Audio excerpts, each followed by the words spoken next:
ဒါကတော့ဘာနော်တနေ့တွေကလည်းပြန်ပြောခဲ့ပါတယ်ဒါကအမှန်ပြောရင်တော့ဒီလူနာတယောက်ကိုကျွန်တော်တို့ကစစ်ဆေးတဲ့အချိန်မှာဒါပွင့်လင်းပြောမနေ့ကလည်းပြောခဲ့တယ်ပေါ့ဘာညာကွီကွာပေါ့ဗျာဒါကိုအကြံပြပြန်ချုပ်ရင်ခုနကမေးခဲ့တဲ့မေးခွန်းပါပဲ DRABC ပဲပေါ့နော်ဒါလေးကို DRABC ထဲမှာလည်းပါတယ်ပေါ့ DRABC ကတော့အကောင်လုံးရဲ့အချုပ်ပေါ့ဗျာဒါကတော့တခုချင်းပြန်ရှင်းထားတယ်ပေါ့ပြန်ပြောမယ်ဆိုရင် ABCDE ပေါ့နော်ဒါကျတော့အလွယ်ကနေနီး DRABC လို့လည်းသုံးလို့ရပါတယ်သိတော့လည်းမကွာလာဘူးပေါ့ Okay ကျွန်တော် remind ပြန်လုပ်ပြတာเนาะဘာလဲဆိုတော့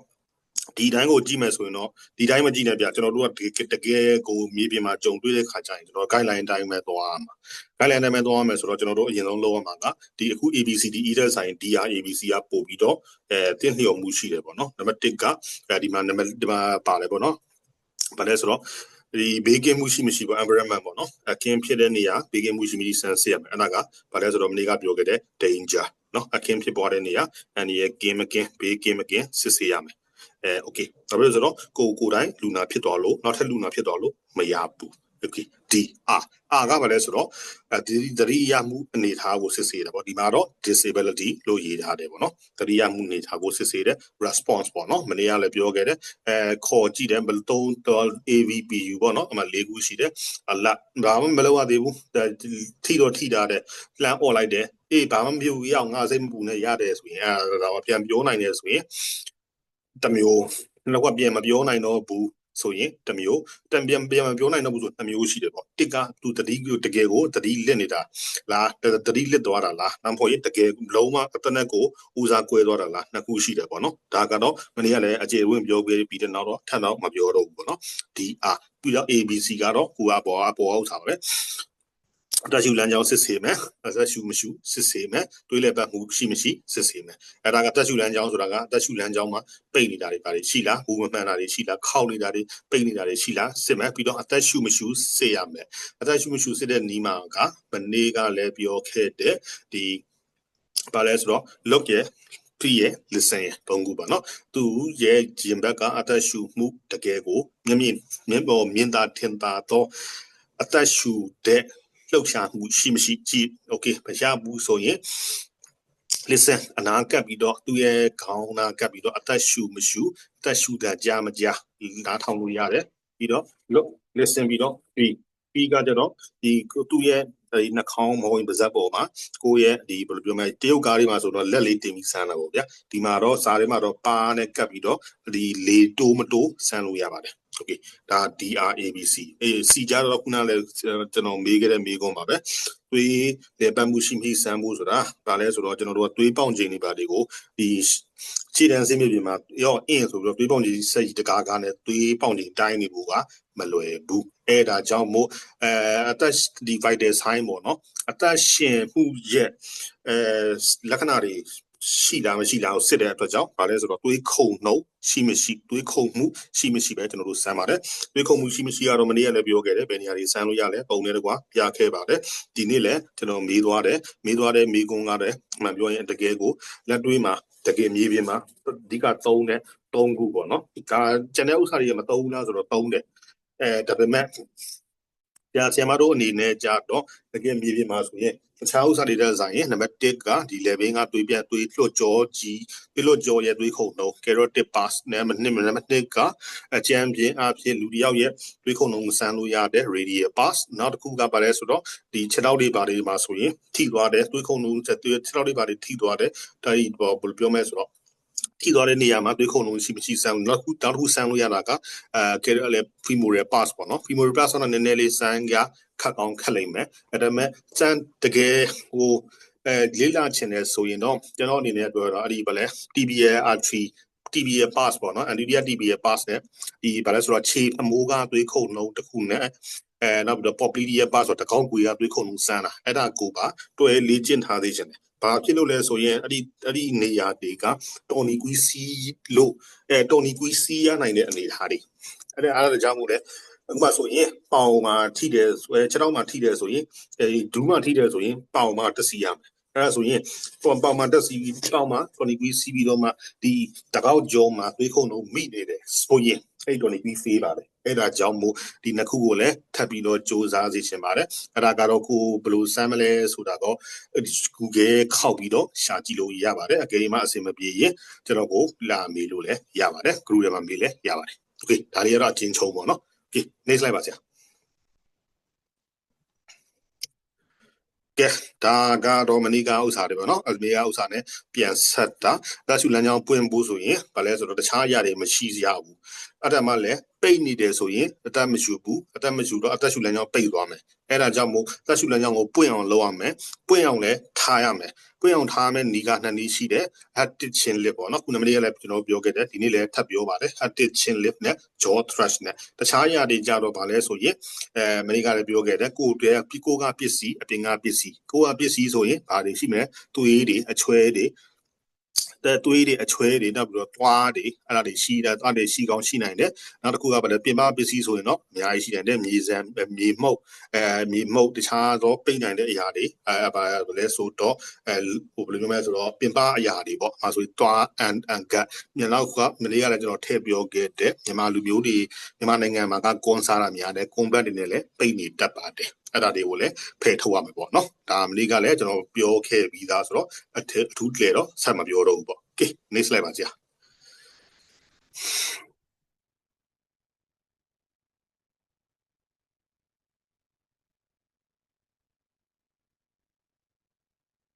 breathing ကလည်းမနေ့ကလည်းပြောခဲ့ပြီးသားကျွန်တော်တို့ဒါလည်းဆိုတော့one bite လှုပ်ရှားမှုတော့၃ခုပေါ့နော်ဘာလဲဆိုတော့အသက်ရှူမှုရှိမရှိကိုစစ်ဆေးတဲ့နေရာမှာခုနကလည်းကျွန်တော်ပြောအကြမ်းမြင်လေးကျွန်တော်ပြောခဲ့တယ်မနေ့ကလည်းပြောခဲ့တယ်ဒီနေ့ထပ်ပြီးတော့ဒါ remind ပေါ့နော်ပြန်သတိပေးတာပေါ့မေးနေမှာဒီမှားနေတာဒီမလဲသလိုလိုဖြစ်တာလေရှင်းသွားအောင်ပေါ့နော်ဒါပြန်ပြီးတော့အကျေတွင်းပြန်ပြောပြတာပါဘာလဲဆိုတော့အဓိကကသူ၃ခုပေါ့နော် look ရ listen ရ feel ရ look ကြားတော့ဘာလဲဆိုတော့မြင်သာထင်သာတော့အသက်ရှူမှုအသက်ရှူခြင်းလှုပ်ရှားမှုဘယ်နေရာလဲဆိုတော့ဘိုင်းနဲ့ရင်ပတ်နဲ့အဲ့ဒါမှအသက်ရှူပြောချင်တဲ့သဘောကဗျာအသက်ရှူနေတာကိုကောင်းကောင်းမြင်ရလားဒါပဲပြီးတော့ကောင်းကောင်းမမြင်ရဘူးဆိုရင်တို့မဟုတ်ဝါဒပေါ့နော်လှုပ်ရှူတယ်လို့မရှူတယ်လို့တန်တရားရှိတယ်ဆိုရင်ကိုကနောက်နှစ်နည်းနဲ့ဆန်းလို့ရပါတယ်နံပါတ်1နည်းက listen ဆိုတာကနားထောင်တာပါလူနာရဲ့နှာခေါင်းမဟုတ်ရင်ပါးစပ်မှာလေဝင်လေထွက်အတန်ရှိမရှိနောက်တစ်ခုက feel ကလည်းခုနကကျွန်တော်ပြောပြီးသားပေါ့နော်ဒီမှာတော့ဒါဘာလဲဆိုတော့ဒီပါနဲ့ပေါ့နော်ပါနဲ့ကပ်ပြီးတော့နားထောင်လို့ပါနဲ့ကပ်ပြီးတော့လေတိုးမတိုးဆန်းလို့လည်းရတယ်။နောက်မဟုတ်ရင်နှာခေါင်းဝါလို့ပါးစပ်မှာလက်ချောင်းလေးနဲ့တိပြီးတော့အဲ့ဒီတော့ဆန်းတာကတနည်းပဲပါမာ surface ပေါ့နော်ဒီလက်ရဲ့ဘယ်လိုပြောမလဲလက်ဝါးဘက်ပေါ့နော်လက်ဖမိုးဘက်မဟုတ်ဘူးနော်အဲ့ဒါနဲ့တော့ဆန်းလို့မရဘူးလက်ဒီလက်ဝါးဘက်နဲ့တိပြီးတော့ဆန်းတာအဲ့ဒါမှဒီလေတိုးတဲ့ sensation ကိုသိတာဒီအောက်အပေါ်ဘက်ကလက်ဖမိုးကဥစားကလက်ဖမိုးက sensation နဲ့လက်ဝါးကလက်ဖမိုးရဲ့အာယုံခံမှုစနစ်နဲ့လက်ဖမိုးရဲ့အာယုံခံမှုစနစ်ကလက်ဝါးရဲ့အာယုံခံမှုစနစ်ကပိုကောင်းတယ်အဲ့ဒါကြောင့်မို့လေတိုးမတိုးဆိုရင်ဒီကျွန်တော်တို့ပါမာ surface နဲ့ဒီလက်ဖဝါးရဲ့မျက်နှာပြင်နဲ့ပဲစမ်းပါလက်ကိုပြောင်းပြန်ထားပြီးစမ်းလို့မရဘူးလက်ကိုဒီအတဲ့လေးထားပြီးစမ်းပါဒါလေးကိုတော့ကျွန်တော်ထပ်ပြီးတော့ဖြည့်ပြောပေးတာပါ okay next slide ပါဆရာ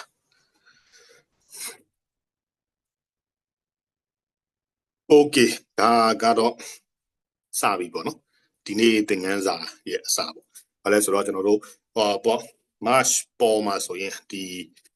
airway ကိုကျွန်တော်တို့ပြန်ပြောနေတာပေါ့နော်ဒါ airway ပါလေပြန်ပြီးတော့အရေးကြီးတဲ့အချက်တွေကိုကျွန်တော်တို့ပြန်ပြောပြီးဒီနေ့သင်ခန်းစာရဲ့အစကဒါနဲ့စတာပါ okay လူနာတယောက်ရောက်လာတယ်မဟုတ်ဘူးစစ်မြေပြင်မှာကိုနဲ့အခြေတံထွက်သွားတဲ့ရဲဘော်တယောက်ကဘယ်လိုပြောမလဲဆိုတော့ထိသွားတယ်လဲသွားတယ်ပေါ့နော်လဲသွားတယ်ဆိုတဲ့ချိန်မှာဘာလုပ်ရမလဲဆိုရင်လူနာကိုတက်တာရှိတဲ့အနေထားနဲ့ပေးနေသူတက်တာဘယ်လိုရှိမလဲအဲ့ဒီအနေထားနဲ့ပေးနေကိုကဟဲ့ဒီလိုနေဆိုပြီးတော့ကိုကသူ့ကိုအတင်းအကျပ်တော်လို့လည်းမရဘူးသူလည်းပြောချင်တဲ့ဘောကသူလည်းသူနေချင်တယ်လို့နေလို့တော့မရဘူးကိုကနေမှလုပ်ရရှိတာလုပ်ပေးလို့ရတဲ့အနေထားတက်တာရှိတဲ့အနေထားမှာသူ့ကိုထားပလက်မဟုတ်ဘူးပလက်မထောင်ရင်ပေးဆောင်လိုပဲရပါတော့ကိုယ်ကောက်နေတာတွေလည်းမရလို့မရဘူးပေါ့နော်မလုပ်လို့မသင့်ဘူးပေါ့အဲ့ဒီအချိန်မှာဗာလဲဆိုရင်နံပါတ်1 ကိုတတိကိုကဘာကိုတတိကြည့်ရမလဲဒါကြည့်ရမလဲဆိုရင်ခုနကပြောတဲ့ response ကစတာပေါ့နော်လူနာကိုကဖယ်ထုတ်လိုက်ပြီအဲ့အန်ဒီရရှိတဲ့နေရာကိုကဆွဲထုတ်လာပြီပြီးတော့ကိုကသူ့ကိုကြည့်တော့မယ်ကြည့်တဲ့အချိန်မှာဘာလဲဆိုတော့တတိကောင်းမကောင်းအပေါ်နဲ့အောက်နဲ့တွဲကြည့်နော်တတိကောင်းတယ်ဆိုတော့ခုတတိမကောင်းဆိုတစ်ခုโอเคတတိကောင်းတဲ့လူနာကြတော့ဘာဖြစ်လဲဆိုတော့တတိကကောင်းရှိတယ်တတိကောင်းရှိတော့အသက်ကောင်းရှူနိုင်တယ်အသက်ကောင်းတတိကောင်းတဲ့အလျောက်စကားလည်းပြောနိုင်တယ်အဲ့ဒါကြောင့်မို့ဒီလူမှာဆိုရင်ဘာလဲဆိုတော့အသက်ရှူလမ်းကြောင်းကငကိုတွေကပွင့်နေပြီးသားအဲ့ဒါကိုကစိတ်ပူပြီးတော့အာမဟုတ်ဘူးဆရာပြောတာလေဒီလိုမျိုးလောက်ရမယ်ဆိုပြီးတော့အတင်းကျပ်ကြီးသွားဆန်းနေကြတော့မလို့ဘူးဘာဖြစ်လို့လဲဆိုတော့သူကတတိရှိတဲ့အလျောက်မှာကျန်တဲ့ဥစ္စာတွေလည်းအကုန်လုံးပုံမှန်ရှိနေတယ်အဲ့ဒါကြောင့်မို့ဘယ်လောက်ဒဏ်ရာကြီးတဲ့သေးတဲ့ကိုမဆိုလို့ဘူးသူတတိရှိနေတဲ့ဆိုရင်သူရဲ့အနေထားကအသက်ရှူလမ်းကြောင်းနဲ့ပတ်သက်တဲ့ပြဿနာမရှိနေဘူးအဲ့ဒါကြောင့်မို့ဘာမှသွားလုပ်စရာမလိုဘူးโอเคဒါတပိုင်းအဲ့ဒါနော်ရေချက်တော့လိုက်နောက်တစ်ပိုင်းကတတိမကောင်းဘူးတတိမကောင်းတဲ့လူနာကြရင်ဘာလဲဆိုတော့တတိမကောင်းဘူးဝါတာတွေရှောက်ပြောနေတယ်အဲ့ဒါတစ်ခုဖြစ်နိုင်တယ်နောက်တစ်ခုကဘာလဲဆိုတော့တတိလုံးဝလစ်နေတယ်တတိမလဲဘူးဗောဗျာမေးနေတယ်ဆိုပါတော့အဲ့လိုမျိုးလူနာတွေကြရင်ဘာလဲဆိုတော့သူ့မှာနှစ်ခုဖြစ်နိုင်တယ်ပေါ့နော်တစ်ကအသက်ရှူလမ်းကြောင်းပိတ်နေတာလားနှစ်ခုကလေလမ်းကြောင်းမပွင့်တာလားအသက်ရှူလမ်းကြောင်းပိတ်နေတယ်ဆိုတာကခုနကကျွန်တော်တို့ပြောခဲ့တယ်အပြင်ပအရာတွေရှိလားမရှိလားကျွန်တော်တို့ကြည့်လိုက်ပြီးโอเคသွေးတွေအချွဲတွေမရှိနေဘူးပြင်ပကအရာတွေလည်းမရှိနေဘူးဆိုရင်ကျွန်တော်တို့ကအသက်ရှူလမ်းကြောင်းကိုပုံမှန်အနေထားရအောင်လုပ်ပေးရမယ်အဲ့ဒါကတစ်ပိုင်းတော့မဟုတ်ဘူးပိတ်နေတဲ့စီရင်ပိတ်နေတာကိုဖယ်ပြီးရင်လည်းအသက်ရှူလမ်းကြောင်းကိုပုံမှန်အနေထားနဲ့ပွင့်အောင်လုပ်ပေးရမယ်တပိုင်းဒါနှစ်ခုပေါ့နော်ပြောချင်တဲ့သဘောကပိတ်နေတယ်ဆိုရင်ဖွင့်ပိတ်နေတယ်ဆိုရင်ပိတ်နာကိုဖယ်ပြီးတော့အသက်ရှူလမ်းကြောင်းကိုပွင့်တဲ့အနေထားကိုရအောင်ထားမဟုတ်ဘူးပိတ်နေတာတော့မရှိဘူးဆိုရင်အသက်ရှူလမ်းကြောင်းကိုပွင့်တဲ့အနေထားရအောင်ထားโอเคဒါပဲအဲ့ဒီအချိန်မှာကိုလှုပ်လို့ရတဲ့နီးထားလို့ရတဲ့နီးပါနော်နီးကပါလဲဆိုတော့ကသူ့ကိုဘလို့တဲ့ထားမယ်ဆိုရင်မနေ့ကပြောခဲ့သလိုဟတ်တစ်ချင်းလက်တွေပါတယ်ရတော့တပိုင်းအဲ့ဒါကြတော့သူ့ကိုအသက်ရှူလမ်းကြောင်းပွင့်အောင်လုပ်ပေးလိုက်တာလုပ်ပေးပြီးရင်ဘလို့ထားမလဲဆိုရင်ဘေးတစ်စောင်းနေတာပလက်ထားလို့မရဘူးပလက်ထားလိုက်ရင်ဘာဖြစ်လဲဆိုတော့ကအသက်ရှူသူကငကိုတွေကတတိမကောင်းတဲ့လူဖြစ်တဲ့အတွက်ကြောင့်အခက်မသိရင်သူ့ရဲ့ရှာနဲ့သူ့ရဲ့အသက်ရှူလမ်းကြောင်းကိုပြန်ပိတ်သွားတတ်ပါတယ်အဲ့ဒါကြောင့်မို့ကိုကတော့လုပ်ရရှိလုပ်ပေးလိုက်ပြီးတဲ့ကာလမှာဒီလိုကြီးပလက်ကြီးပြန်ထားလိုက်ရင်လူနာကသူ့ရှာနဲ့သူပိတ်ပြီးအသက်ရှူလမ်းကြောင်းပိတ်ပြီးတော့ကြွသွားတတ်ပါတယ်အဲ့ဒါကြောင့်မို့ဒီသက်ရှူလမ်းကြောင်းပွင့်အောင်လုပ်ပေးပြီးရင်သူ့ကိုဘေးတစ်စောင်းနေထားပေါ့နော်ဘယ်လိုခေါ်လဲဆိုရင် recovery position လို့ခေါ်ရတယ်ဘေးတစ်စောင်းနေထားနဲ့လဲလျောင်းပေးမယ်လဲလျောင်းပြီးတော့သူ့ကိုပေးနေပါပေါ့ဒါတော့ကျွန်တော်ပုံလေးပြဒါစာနေဆိုလို့မျက်စိတွေရှုပ်ပြီးတော့ဘာဒီမှလည်းမသိဖြစ်နေတာပုံနေဆိုရင်ဒါရှင်းကနေလင်းကနေဖြစ်သွားလိမ့်မယ်ကြည့် next slide ပါဆရာ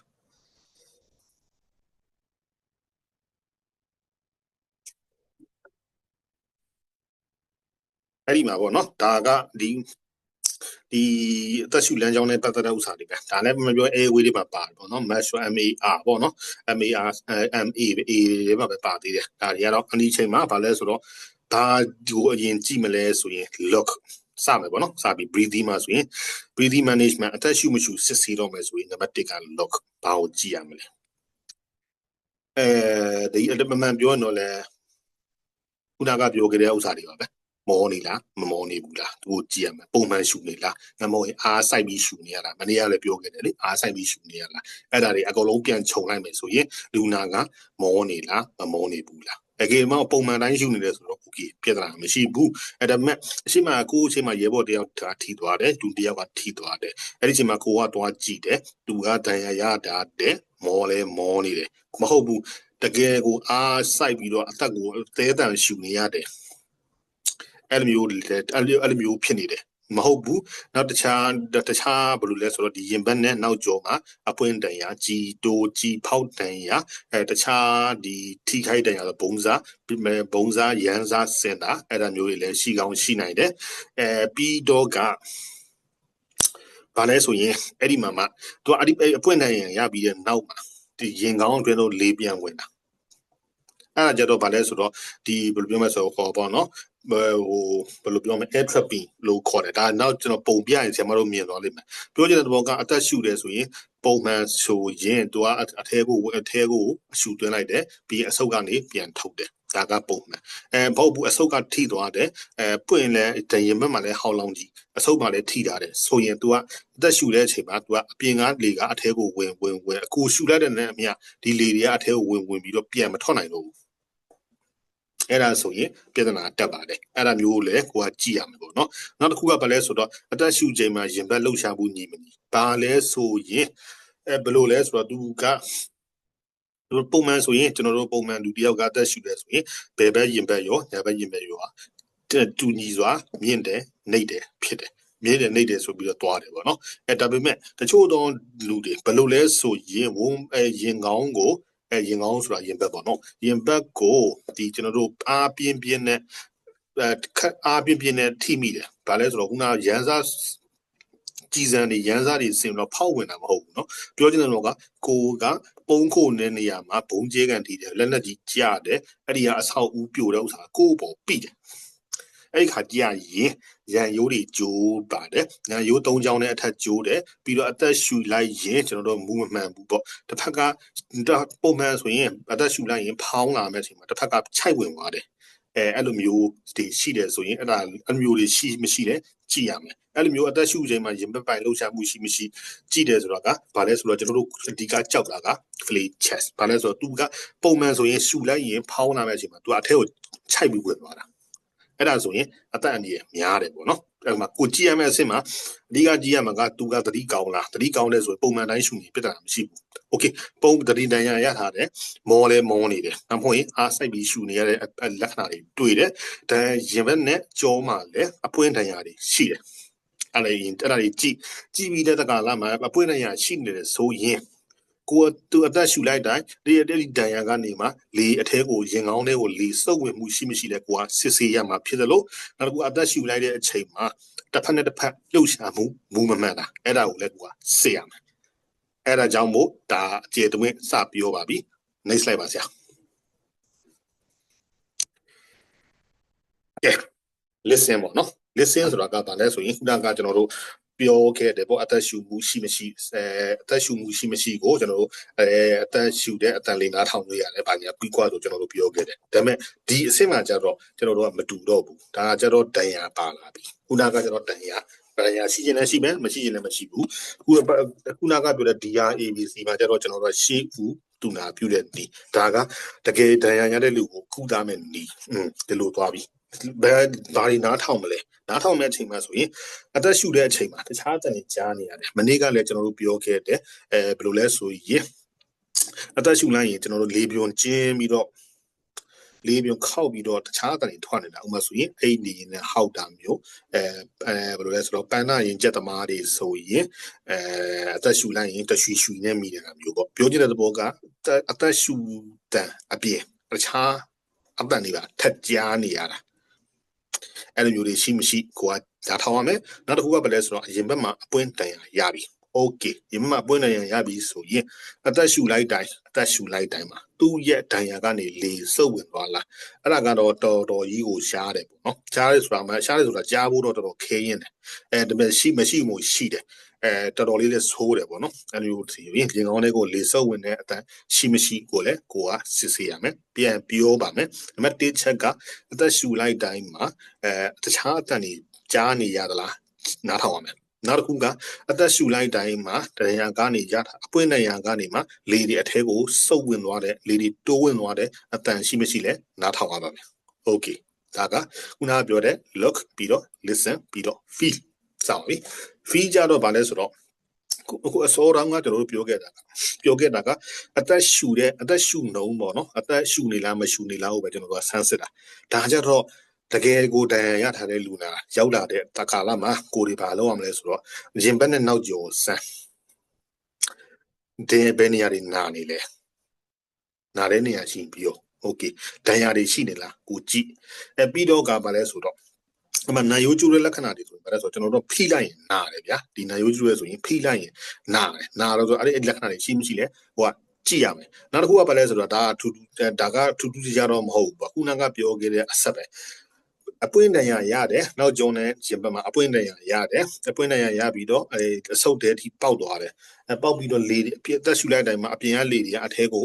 ဝင်လာတယ်ပေါ့ဝင်လာတဲ့အချိန်မှာ तू ကအဆုတ်တဲကိုရောအင်းဆိုပြီးဓာတ်ရိုက်ဝင်သွားတာမဟုတ်ဘူးဗျအရေပြားကနေတဆင့်အရေပြားအုံးမှာအရေပြားဆိုတော့3လွှာပြီးရင်အစီပြီးအသားပြီးရင်ကျွန်တော်တို့ဒီနံယိုးအောက်မှာအဆုပ်ကိုကာရတဲ့အလွှာဘလူရာအဲ့ဒီအဆုပ်ကိုကာရတဲ့အလှပြီးမှအဆုပ်တကယ် lens ပေါ့နော်အဲ့ဒီအဆင့်ကိုဖြတ်သွားတဲ့အတွက်ကြောင့်အဲ့ဒီဂျာထဲမှာလေခိုးတက်ပါတယ်အဲ့ဒီလေခိုးတဲ့အချိန်မှာဘာလက္ခဏာရမလဲဆိုရင်စာဘယ်လိုမျိုးစမ်းလို့ရမလဲဆိုရင်သူ့ဒဏ်ရာဘေးပတ်လည်မှာကျွန်တော်တို့ဒီအဲ့ဒီဒဏ်ရာဘေးပတ်လည်ကိုကျွန်တော်အရေပြားပေါ့နော်ပြင်ပအရေပြားကိုကျွန်တော်တို့စမ်းကြည့်မယ်ဆိုရင်ဘယ်လိုတွေ့ရမလဲဆိုရင်ကျွန်တော်တို့ဟိုဘယ်လိုခေါ်မလဲပလတ်စတစ်အိတ်ကိုပုတ်တဲ့အရာတာမျိုးကြည့်ဘလို့အရင်တော့ဆိုရင်ဗျာကျွန်တော်တို့ကလေးဘွားတော်ဆိုမုတ်ပုံးလေးမှာပါတဲ့ဖော့လေးတွေကိုစမ်းလိုမျိုးကကြွနော်အဲ့လိုမျိုး plastic bag sensation လို့ခေါ်ပါတယ်အဲ့ဒါ plastic အိတ်ကိုဒီကျမ်းမြင်ပေါ်မဟုတ်စပွဲပေါ်မှာထားပြီးတော့အပေါ်ကလက်နဲ့ပုတ်ကြည့်ဗျအဲ့ဒီခံစားချက်ကြီးရတယ်ဖော့တုံးကြီးကိုဖိနေရလို့ပဲဗျာကြွီနဲ့အဲ့လိုမျိုးနှိပ်လိုက်တိုင်းမှာအဲ့ဒီ sensation ရတယ်အဲ့ဖော့တုံးခုနပြောခဲ့တဲ့အဲ့ဒီဗာလဲမုတ်ပုံးလေးမှာပါတဲ့ဖော့ကိုကန်ရတယ်လို့ပဲအဲ့ဒီလေဖုံးဖော့လေးကိုကန်နှိပ်လိုက်ရင်က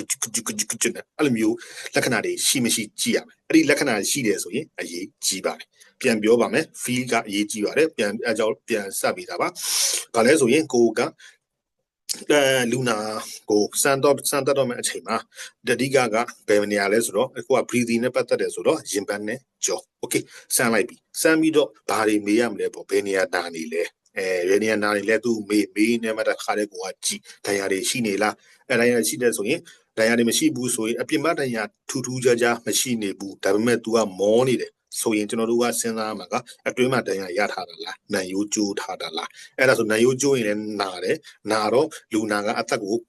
ပုံမှန်တိုင်းမရှူတော့ဘူးဘာဖြစ်လို့လဲဆိုတော့ရှူတိုင်းနာတော့ तू ကပုံမှန်တိုင်းတက်မရှူတော့ဘူးအဲ့ဒါကြောင့်သူဖြည်းနဲ့မောလာတက်ပါတယ်အဲ့လိုလက္ခဏာတွေရှိလားနံရိုးကျိုးတာကိုဘယ်လိုစမ်းမလဲဆိုရင်ကိုရင်ဘတ်ပဲထားပြီးတော့ကိုရဲ့ရင်ခေါင်းကိုပဲကိုဘေးနှစ်ဖက်ကနေဖိကြည့်လိုက်ရင်ပုံမှန်ဆိုရင်ဘာမှမဖြစ်ဘူးသူကကျိုးတဲ့လူဆိုရင်နာတယ်ဒါမှမဟုတ်ရင်ဒီကျွန်တော်တို့ပရိယပြောခဲ့တဲ့ဒီလက်ခေါက်လက်တတိယမှုရှိမရှိစမ်းတဲ့အချိန်မှာရင်ဘတ်ပေါ်ကဒီနံရိုးအပြားကြီးပေါ့လက်လေးနဲ့ဖိကြည့်လိုက်ရင်လက်ခေါက်နဲ့မဟုတ်နော်လက်နဲ့ဖိကြည့်လိုက်ရင် pressure ပေးလိုက်ရင်ဘေးမှာကျိုးနေဆိုလဲသွားနာတယ်အဲ့လိုမျိုးပြောချင်တဲ့ဘောကဒီနံရိုးခွင့်တစ်ခုလုံးမှာပဲနေရာကျိုးနေလဲလိုက်စမ်းရမယ်ပြီးနောက်အပေါင်းဘာသတိထားမလဲဆိုရင်အပွင့်တန်ရထားတယ်အပွင့်တန်ရထားတယ်ဆိုရင်ကိုကအသက်ရှူလိုက်တိုင်းမှာလေကအဆုတ်တွေကိုဝင်သွားတဲ့ထက်ဆိုင်ရင်တခြားသောလမ်းကြောင်းတစ်လျှောက်မှာရှိတဲ့ဘယ်နေရာမှာဆိုခိုအောင်နိုင်တယ်အထူးသဖြင့်အရေပြားအောက်မှာခိုအောင်တက်ပါတယ်အဲ့ဒါကို surgical emphysema လို့လည်းခေါ်တယ်အဲ့ဒီလက္ခဏာရှိမရှိစမ်းဖို့လည်းလိုတယ်အဲ့ဒီလက္ခဏာရှိမရှိစမ်းဖို့လိုတယ်ဆိုရင်စမ်းဖို့လိုတယ် okay ဘယ်လိုစမ်းမလဲဆိုရင်အဲ့ဒီဒဏ်ရာရဲ့ဘေးပတ်လည်မှာကျွန်တော်တို့လက်လေးနဲ့ဖိကြည့်လိုက်ရင်ခုနကပြောတဲ့ဖော့ကိုဖိနေရတယ်လို့ပဲကကျွနဲ့အဲ့လိုမျိုးကိုလက်ရဲ့ခံစားမှုကိုပဲသိတယ်အဲ့ဒါကြတော့တကယ်ဆရာမတို့နဖူးတွေဒူတွေကြုံမှုရင်တစ်ခါစမ်းမှုရင်တစ်သက်လုံးမမေ့ဘူးဒီခံစားချက်ကြီးအဲ့လိုမျိုးအဲ့လိုအထိကိုထင်ရှားတယ်ပေါ့နော်အဲ့ဒီလက္ခဏာရှိမရှိလဲစစ်ဆေးရမယ် okay next slide ပါ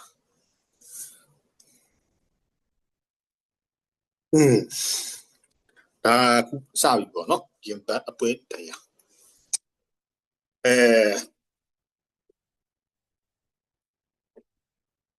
ဒါလဲဆိုရင်ဒီမှာအပွင့်တန်ရာဆိုတာကရှင်းတယ်ဗျာတခုကအောက်ဝင်သွားလို့ပွင့်တာပုံမှန်ဆိုရင်ပွင့်စရာအကြောင်းကိုမရှိဘူးဒါကခုကနေမှအချိန်ပြင်းနဲ့အောက်ပြီးဝင်သွားလို့ဒါအပွင့်တန်ရာရတယ်ပေါ့โอเคဘယ်လိုမျိုးရတယ်လဲဆိုရင်ကြီးစံပုံစံမှမဟုတ်ရင်လက်နဲ့ကြီးစဒါပဲပေါ့နော်ဒါတွေကြောင့်ပဲအများဆုံးဖြစ်ပါတယ်အဲ့ဒီမှာဆိုရင်အပွင့်တန်ရာဆိုရင်တစ်ခါကြရင်ဝင်သွားတယ်ထွက်သွားတယ် ထုတ်ချင်းပေါ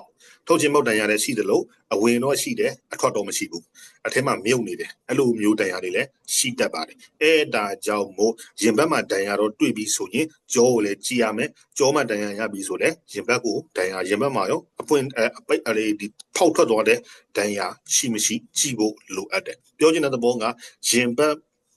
မှာဖြစ်ရင်ဘတ်ပိုင်းပေါ့နော်ရင်ဘတ်ပိုင်းဆိုရင်ရင်ဘတ်လည်းပါတယ်ကြောလည်းပါတယ်ရင်ဘတ်ဆိုတာအရှိကြောဆိုတာအနောက်အဲ့ဒီမှာအပွင့်တန်ရာရပြီဆိုရင်ရင်ဘတ်မှာဖြစ်ကြောမှာဖြစ်ကိုကစားပြီးတော့သူ့ကိုကုသတော့မယ်ဆိုရင်တန်ရာကကြောမှာရောရင်ဘတ်မှာရောရှိနေလားနှစ်ဖက်လုံးကိုတည်တည်ချာချာကြည့်ဖို့လိုတယ်တခါဒီကြရင်ကျွန်တော်တို့ကအရှိကတန်ရာကိုပဲမဲနေတယ်ပေါ့နော်မဲပြီးတော့ကျွန်တော်လှုပ်ပြီးလိုက်တယ်အနောက်မှာ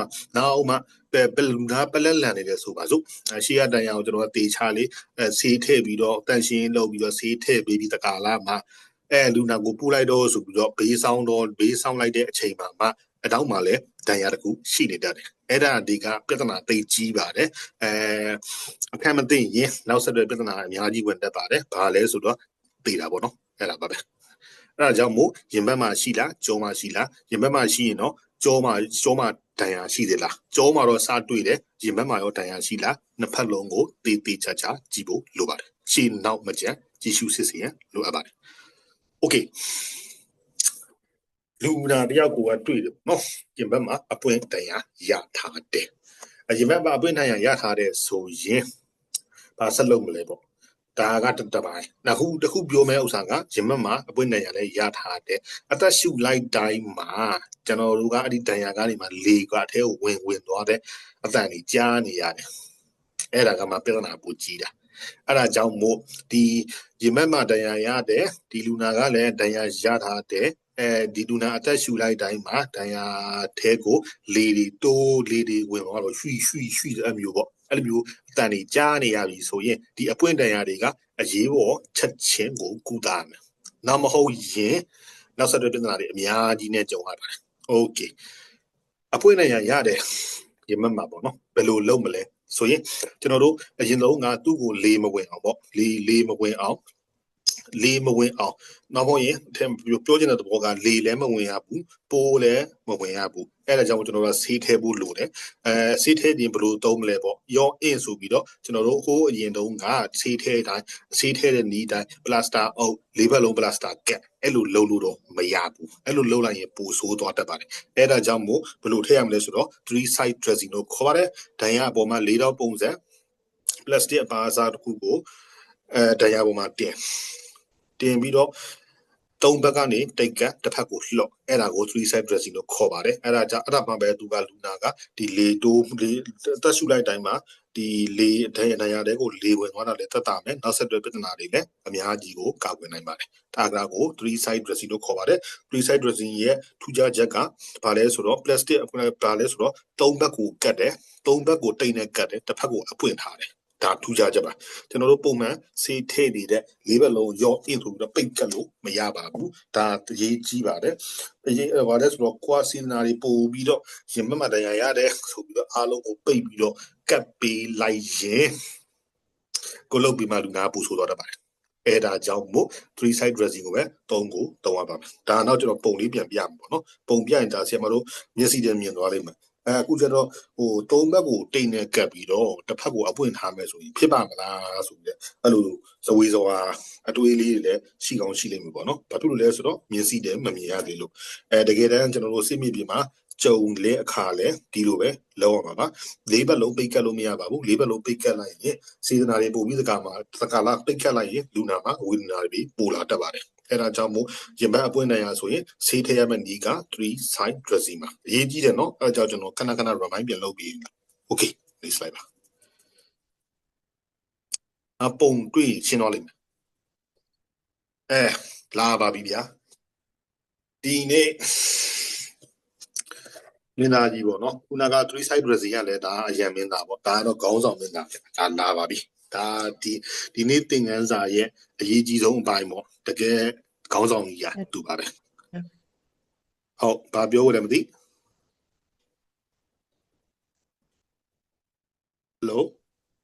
မဟုတ်ဘူးဗျာကျွန်တော်မိုက်ဖွင့်မိသွားလို့ဗျ ဟုတ်ကဲ့ဟုတ်မသိဘာများပြောဖို့လဲโอเคအဲ့ဒါဆိုရင်ကျွန်တော်တို့ဒီကောင်မစားခင်ပေါ့နော်ဒီကောင်မစားခင်မှာကျွန်တော်တို့ခုနကပြောတဲ့ breathing ကိုနည်းနည်းလေးပြန် remind လုပ်ပါမယ်ဒါလည်းဆိုရင်မနေ့ကပြောခဲ့တဲ့ဥစ္စာက look ရဲ့ listen ရဲ့ feel ရဲ့ပေါ့နော်အသက်ရှူမရှူကိုပဲကိုကစစ်ဆေးတာအခုကြတော့အသက်ရှူမရှူစစ်ဆေးတာအပေါင်းဒဏ်ရာရှိရင်ဘယ်လိုလုပ်ရမလဲဆိုတဲ့အပိုင်းလေးပါလာတယ်ပေါ့နော်အဲ့ဒါကြောင့်မို့ဒီနေ့ဒီ CPR ကိုမစခင်မှာကျွန်တော်အကုန်လုံးဒီအရှိကသင်ခန်းစာကိုကျွန်တော် record ခေါ်ပေးမယ်ပေါ့နော်အကြမ်းမြင်လေးပေါ့မျက်စိတဲ့မြင်သာထင်သာရှိသွားမယ်နားလဲပူလေသွားအောင်ပေါ့ကျွန်တော်တို့ဒဏ်ရာလူတယောက်ရလာတဲ့စားတိုင်းမစင်စားနဲ့နော်ကိုကရှေ့စံစစ်မြေပြင်ရောက်သွားပြီနောက်pointကိုကပွဲကားတယ်အချိန်မဟုတ်ဘူးဒါပေမဲ့ဒီကျွန်တော်တို့စစ်ပေးရွာတွေမှာဘုံလိုက်ကျဲတယ်စစ်ကြောင်းထိုးတယ်အဲ့ဒီချိန်မှာကိုကသွားခုညီတဲ့အချိန်မှာလူနာတယောက်ကရင်ဘတ်မှာအပွင့်တရားရထားတယ်အဲ့ဒီချိန်မှာကိုဘယ်လိုလုပ်မလဲထိတ်ဆုံးအနေနဲ့ကသူ့ကိုအရင်ဆုံးဘယ်လိုလုပ်မလဲဆိုရင်သူဘယ်လိုပဲစမယ်ဆိုရင်တစ်ကသူ့ကို recovery position ဘာလဲဆိုတော့အသက်ရှူလမ်းကြောင်းပိတ်နေလားမပိတ်နေလားအရင်ကြည့်အသက်ရှူလမ်းကြောင်းပိတ်နေတယ်ဆိုရင်ပွင့်အောင်ရင်လောက်အသက်ရှူလမ်းကြောင်းဘူးမမှန်ဘူးဆိုရင်ပုံမှန်ဖြစ်တဲ့အနေအထားကိုနဲ့ပုံမှန်ဖြစ်တဲ့အနေအထားမှာထားအဲ့ဒီအသက်ရှူလမ်းကြောင်းပွင့်မှုဆိုတော့လည်းနှစ်နည်းရှိလက်နည်းနဲ့လုပ်လို့ရတယ်ခေါင်းမော့မေးပင်နီနဲ့မေးဆွဲနီးပေါ့နော်မေးရိုးဆွဲတဲ့နီးနဲ့နှစ်နည်းရှိတယ်မနေ့ကပုံလေးပြခဲ့ပါတယ်အဲ့ဒီနဲ့လုပ်ပြီးရင်သူ့ကိုထားမဲ့ပုံစံကဘေးတစ်စောင်းနေတာနဲ့ထားမယ်ဘေးတစ်စောင်းတော့ပလက်မရဘူး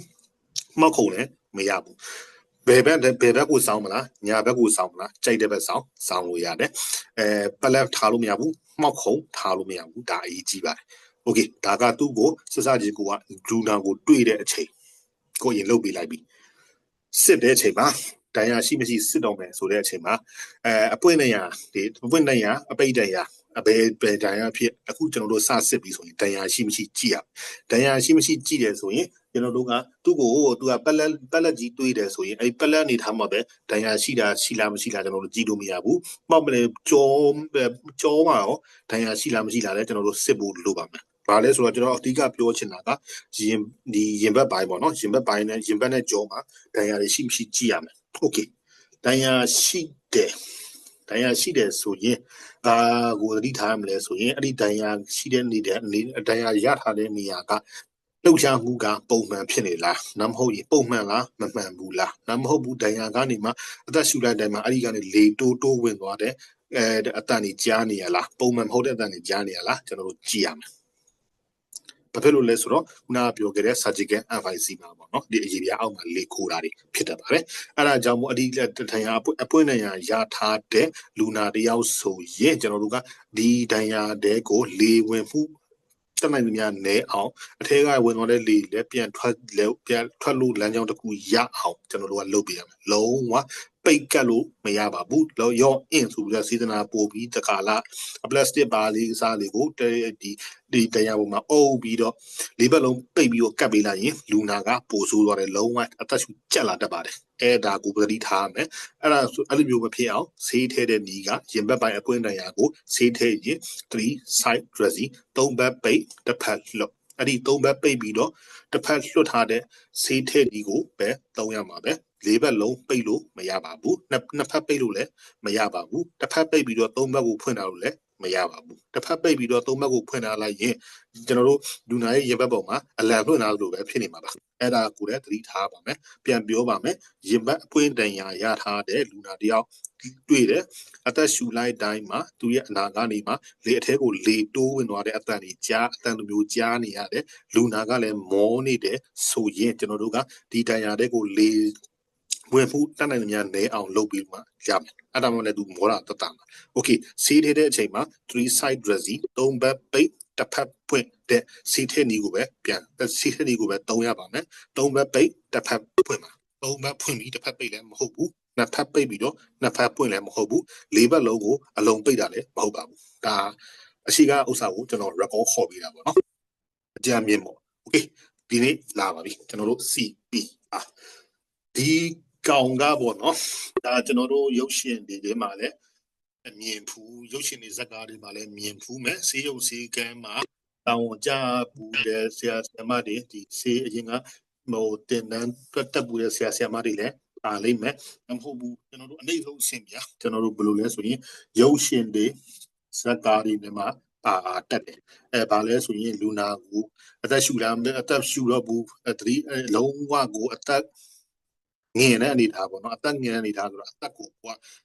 ပြန်ဆွဲမှာကိုယ့်ဘက်ကိုပြန်ပေါအောင်ဆွဲဖို့ဆိုရင်သူ့ကိုဒီ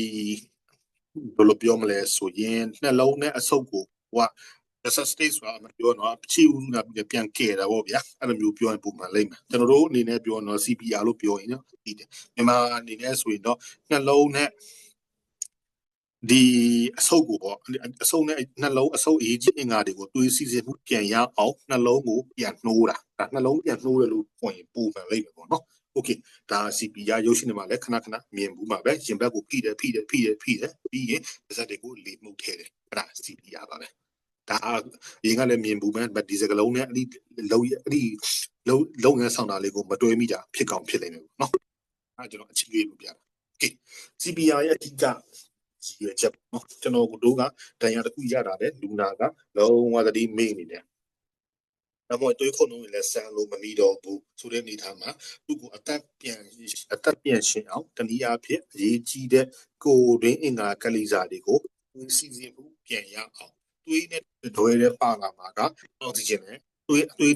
တွဲတဲ့ပါလာမှာအောက်ဆီဂျင်အဲ့ဒီအောက်ဆီဂျင်လည်းပြန်ရအောင်ပြောကြည့်တဲ့သဘောကတွေးစီစဉ်မှုနဲ့တက်ရှူမှုကိုပြန်ရအောင်လုပ်တဲ့ဒီအဲ့ဒါကို CPR လို့ခေါ်ပါတယ်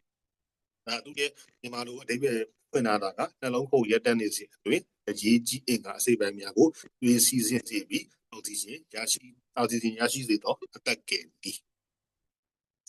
ဘာလို့ပြောအချိန်ပေါ့နော်ဘယ်လိုမျိုးအချိန်မှာ CPR စလုပ်မယ်အရှူတာချက်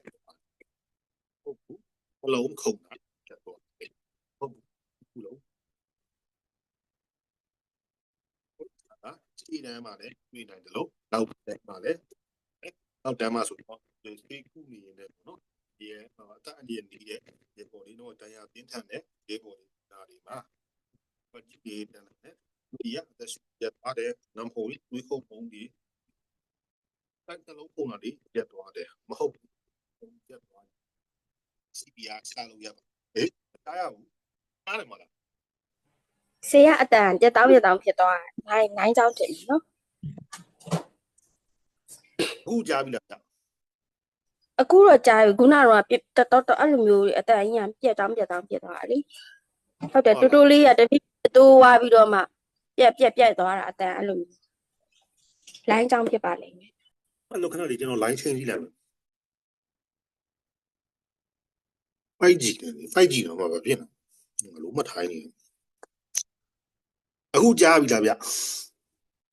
ကြားရတယ်ဆရာအကျယ်ကြီးပဲဟုတ်ပြီအဲ့ဆိုရင်ကျွန်တော်ပြန်ဆက်မယ်နော် CPR ဘယ်ချိန်စလုပ်မလဲဆိုရင်အသက်ရှူတာရက်သွားတယ်နှလုံးခုန်တာရက်သွားတယ်မဟုတ်ဘူးနှစ်ခုလုံးရက်သွားတယ်အဲ့ဒီချိန်မှာ CPR စလုပ်ပါမယ် CPR ကိုလုပ်မယ်ဆိုရင်သူ့မှာအဓိကကကျွန်တော်တို့လိုအပ်ချက်အဓိကလိုချင်တဲ့အကြောင်းရင်းကနှစ်ခုပေါ့နော်။ဒါလဲဆိုတော့အသက်ရှူအောင်ပြန်လုပ်မယ်နှလုံးခုန်အောင်ပြန်လုပ်မယ်နှစ်ပိုင်း။ Okay အသက်ရှူအောင်ပြန်လုပ်မယ်ဆိုတော့ကအောက်ဆီဂျင်ရဖို့လိုတယ်။အဲ့ဒီချိန်မှာအောက်ဆီဂျင်ရဖို့အတွက်ကဒီဒဏ်ရာရထားတဲ့လူရဲ့ပါးစပ်တွေကိုကနေမှအသက်ရှူပြီးတော့သူ့တဲ့ကိုပါးစပ်ချင်းတိပြီးတော့ပြန်မှုတ်ထဲတာမဟုတ်ဘူးပါးစပ်ကနေမှနှာခေါင်းတွေကိုပြန်လေးမှုတ်ထဲတာပေါ့အဲ့ဒါမျိုးလုပ်လို့ရတယ်ဆေးရုံတွေမှာဆိုရင်တော့ကျွန်တော်တို့ ambu bed လို့ခေါ်တယ်ပေါ့နော်ဒီလေညှစ်တဲ့ကိရိယာကိုသုံးပြီးတော့လေမှုတ်ထဲတာအဲ့ဒါကအသက်ရှူအောင်လုပ်တာတစ်ပိုင်းနောက်တစ်ပိုင်းကနှလုံးခုတ်အောင်ပြန်လုပ်တာနှလုံးခုတ်အောင်ပြန်လုပ်တယ်ဆိုတော့နှလုံးကသူကခုန်လိုက်ရင်နှလုံးခုန်တယ်ဆိုတာကညှစ်တယ်ပြန်ရော့တယ်ညှစ်တယ်ပြန်ရော့တယ်ဒါကအဲ့လိုမျိုးသွားတာအဲ့ဒီမျိုးညှစ်တယ်ပြန်ရော့တယ်ညှစ်တယ်ပြန်ရော့တယ်အဲ့ဒီလုပ်ငန်းဆောင်တာကိုပြန်ရအောင်အပြင်ကနေမှအဲ့ဒီလုပ်ငန်းဆောင်တာမျိုးတူပပြီးတော့သူ့ကိုလှုပ်ခိုင်းတာ အရှိန်ပြန်စတာပေါ့ဗျာအမှန်ပြောရင်တော့မခုံတော့တဲ့နှလုံးကိုဖိအားတစ်ခုပေးပြီးတော့သူ့ကိုညှစ်တယ်ပြန်လျှော့တယ်ညှစ်တယ်ပြန်လျှော့တယ်အဲ့ဒီလုပ်ငန်းဆောင်တာပြန်ရအောင်လုပ်တာနှလုံးပြန်ခုံအောင်လုပ်တာနှစ်ပိုင်းပါပါတယ်ပြန်ပြောမယ်နော် CPR ကအရေးကြီးပါတယ်အဲ့ဒါကြောင့်မို့ခဏပြန်ပြီးတော့ remind လုပ်တာပါ CPR ဒီတဲမှာဆိုရင်ကျွန်တော်တို့အဓိကသိရမှာက CPR ဘယ်ချိန်စလုပ်မလဲ CPR လုပ်ရရင်ရည်ရွယ်ချက်ကဘာလဲအဓိကအဲ့ထုတည်ရပြီ CPR အဓိကလုပ်ရတဲ့ရည်ရွယ်ချက်ကဘာလဲဆိုတော့အရေးကြီးအင်္ဂါအစိတ်ပိုင်းတွေကိုတွေးရဖို့အောက်ဆီဂျင်ရဖို့အဲ့ဒါသူ့ရဲ့ရည်ရွယ်ချက် CPR ဘယ်ချိန်လုပ်မလဲဆိုရင်နှလုံးခုန်ရက်သွားတယ်အသက်ရှူတာရက်သွားတယ်မဟုတ်ဘူးနှစ်ခုလုံးရက်သွားတယ်ပြောချင်တဲ့သဘောကနှစ်ခုလုံးရက်ချင်းရက်မဟုတ်ဘူးအသက်ရှူတာပဲရက်တယ်နှလုံးကတော့ခုန်နေသေးတယ်သို့မဟုတ်နှလုံးတော့ခုန်နေသေးတယ်အသက်တော့မရှူတော့ဘူးတခုမဟုတ်တခုလုံးဝရက်သွားတာနဲ့ CPR စကိုစားရပါမယ်သူမအပိုင်းနှစ်ပိုင်းပါပါတယ်အောက်ဆီဂျင်ရအောင်လုပ်တဲ့တစ်ပိုင်းနဲ့နှလုံးကိုပြန်ခုန်အောင်ရင်ကောင်းဖိတဲ့တစ်ပိုင်းနှစ်ပိုင်းပါပါတယ်ကဲ next slide ပါဆရာ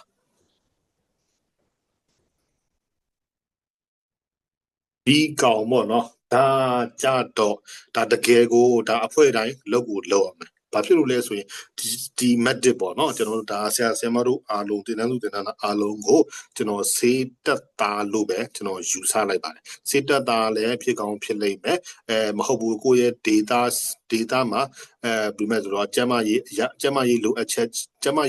တစ်ခုကြောင့်ကိုကနေမှဒီကျမရေးကိုတာဝန်ယူထားတဲ့လူလည်းဖြစ်ကောင်းဖြစ်လိမ့်မယ်အဲ့လိုမျိုးလည်းပါလိမ့်မယ်ပေါ့နော်ဘာပဲပြောဘလို့ပဲဖြစ်ဖြစ်ဒီ CPR ကိုတော့ဒီအရေးပေါ်အနေထားတစ်ခုမှာလုံးတက်အောင်တော့လုံးဝကိုတိုင်းကိုကြလေ့ကျင့်မှုတော့လိုတယ်ဒါကိုလည်းအိမ်စာကျွန်တော်ပေးပါမယ်အဖွဲ့တိုင်းထပ်ကိုထပ်ရပါမယ်ဒါဒီကောင်ဒီတင်နန်းဒီအခုပေါ့နော် PFA တင်နန်းတက်ပြီးတော့မှ CPR မလုံးတက်ဘူးဆိုရင်လုံးဝမရပါဘူးလုံးဝလက်မခံပါဘူးအဲဒါကြောင့်လုံးကိုလုံးဝပါမယ်လူတိုင်းနီးပါးလုံးတက်အောင်လေ့ကျင့်ရမယ်ဒါဘယ်လိုလုပ်ရမလဲဆိုတော့ကျွန်တော်အခုပြောပြမယ်ပေါ့နော်နောက်ဗီဒီယိုလေးလည်းပြရပါမယ်အဲ့ဒါဆိုရင်ကွက်ကွင်းမြင်သွားလိမ့်မယ်အခုကတော့ဟိုဘယ်လိုပြောမလဲဂျိုသားစကားတွေပြောနေတို့ပဲခဏသဘောထားလိုက်ပေါ့နော်စာအနေနဲ့ပြောရင်တော့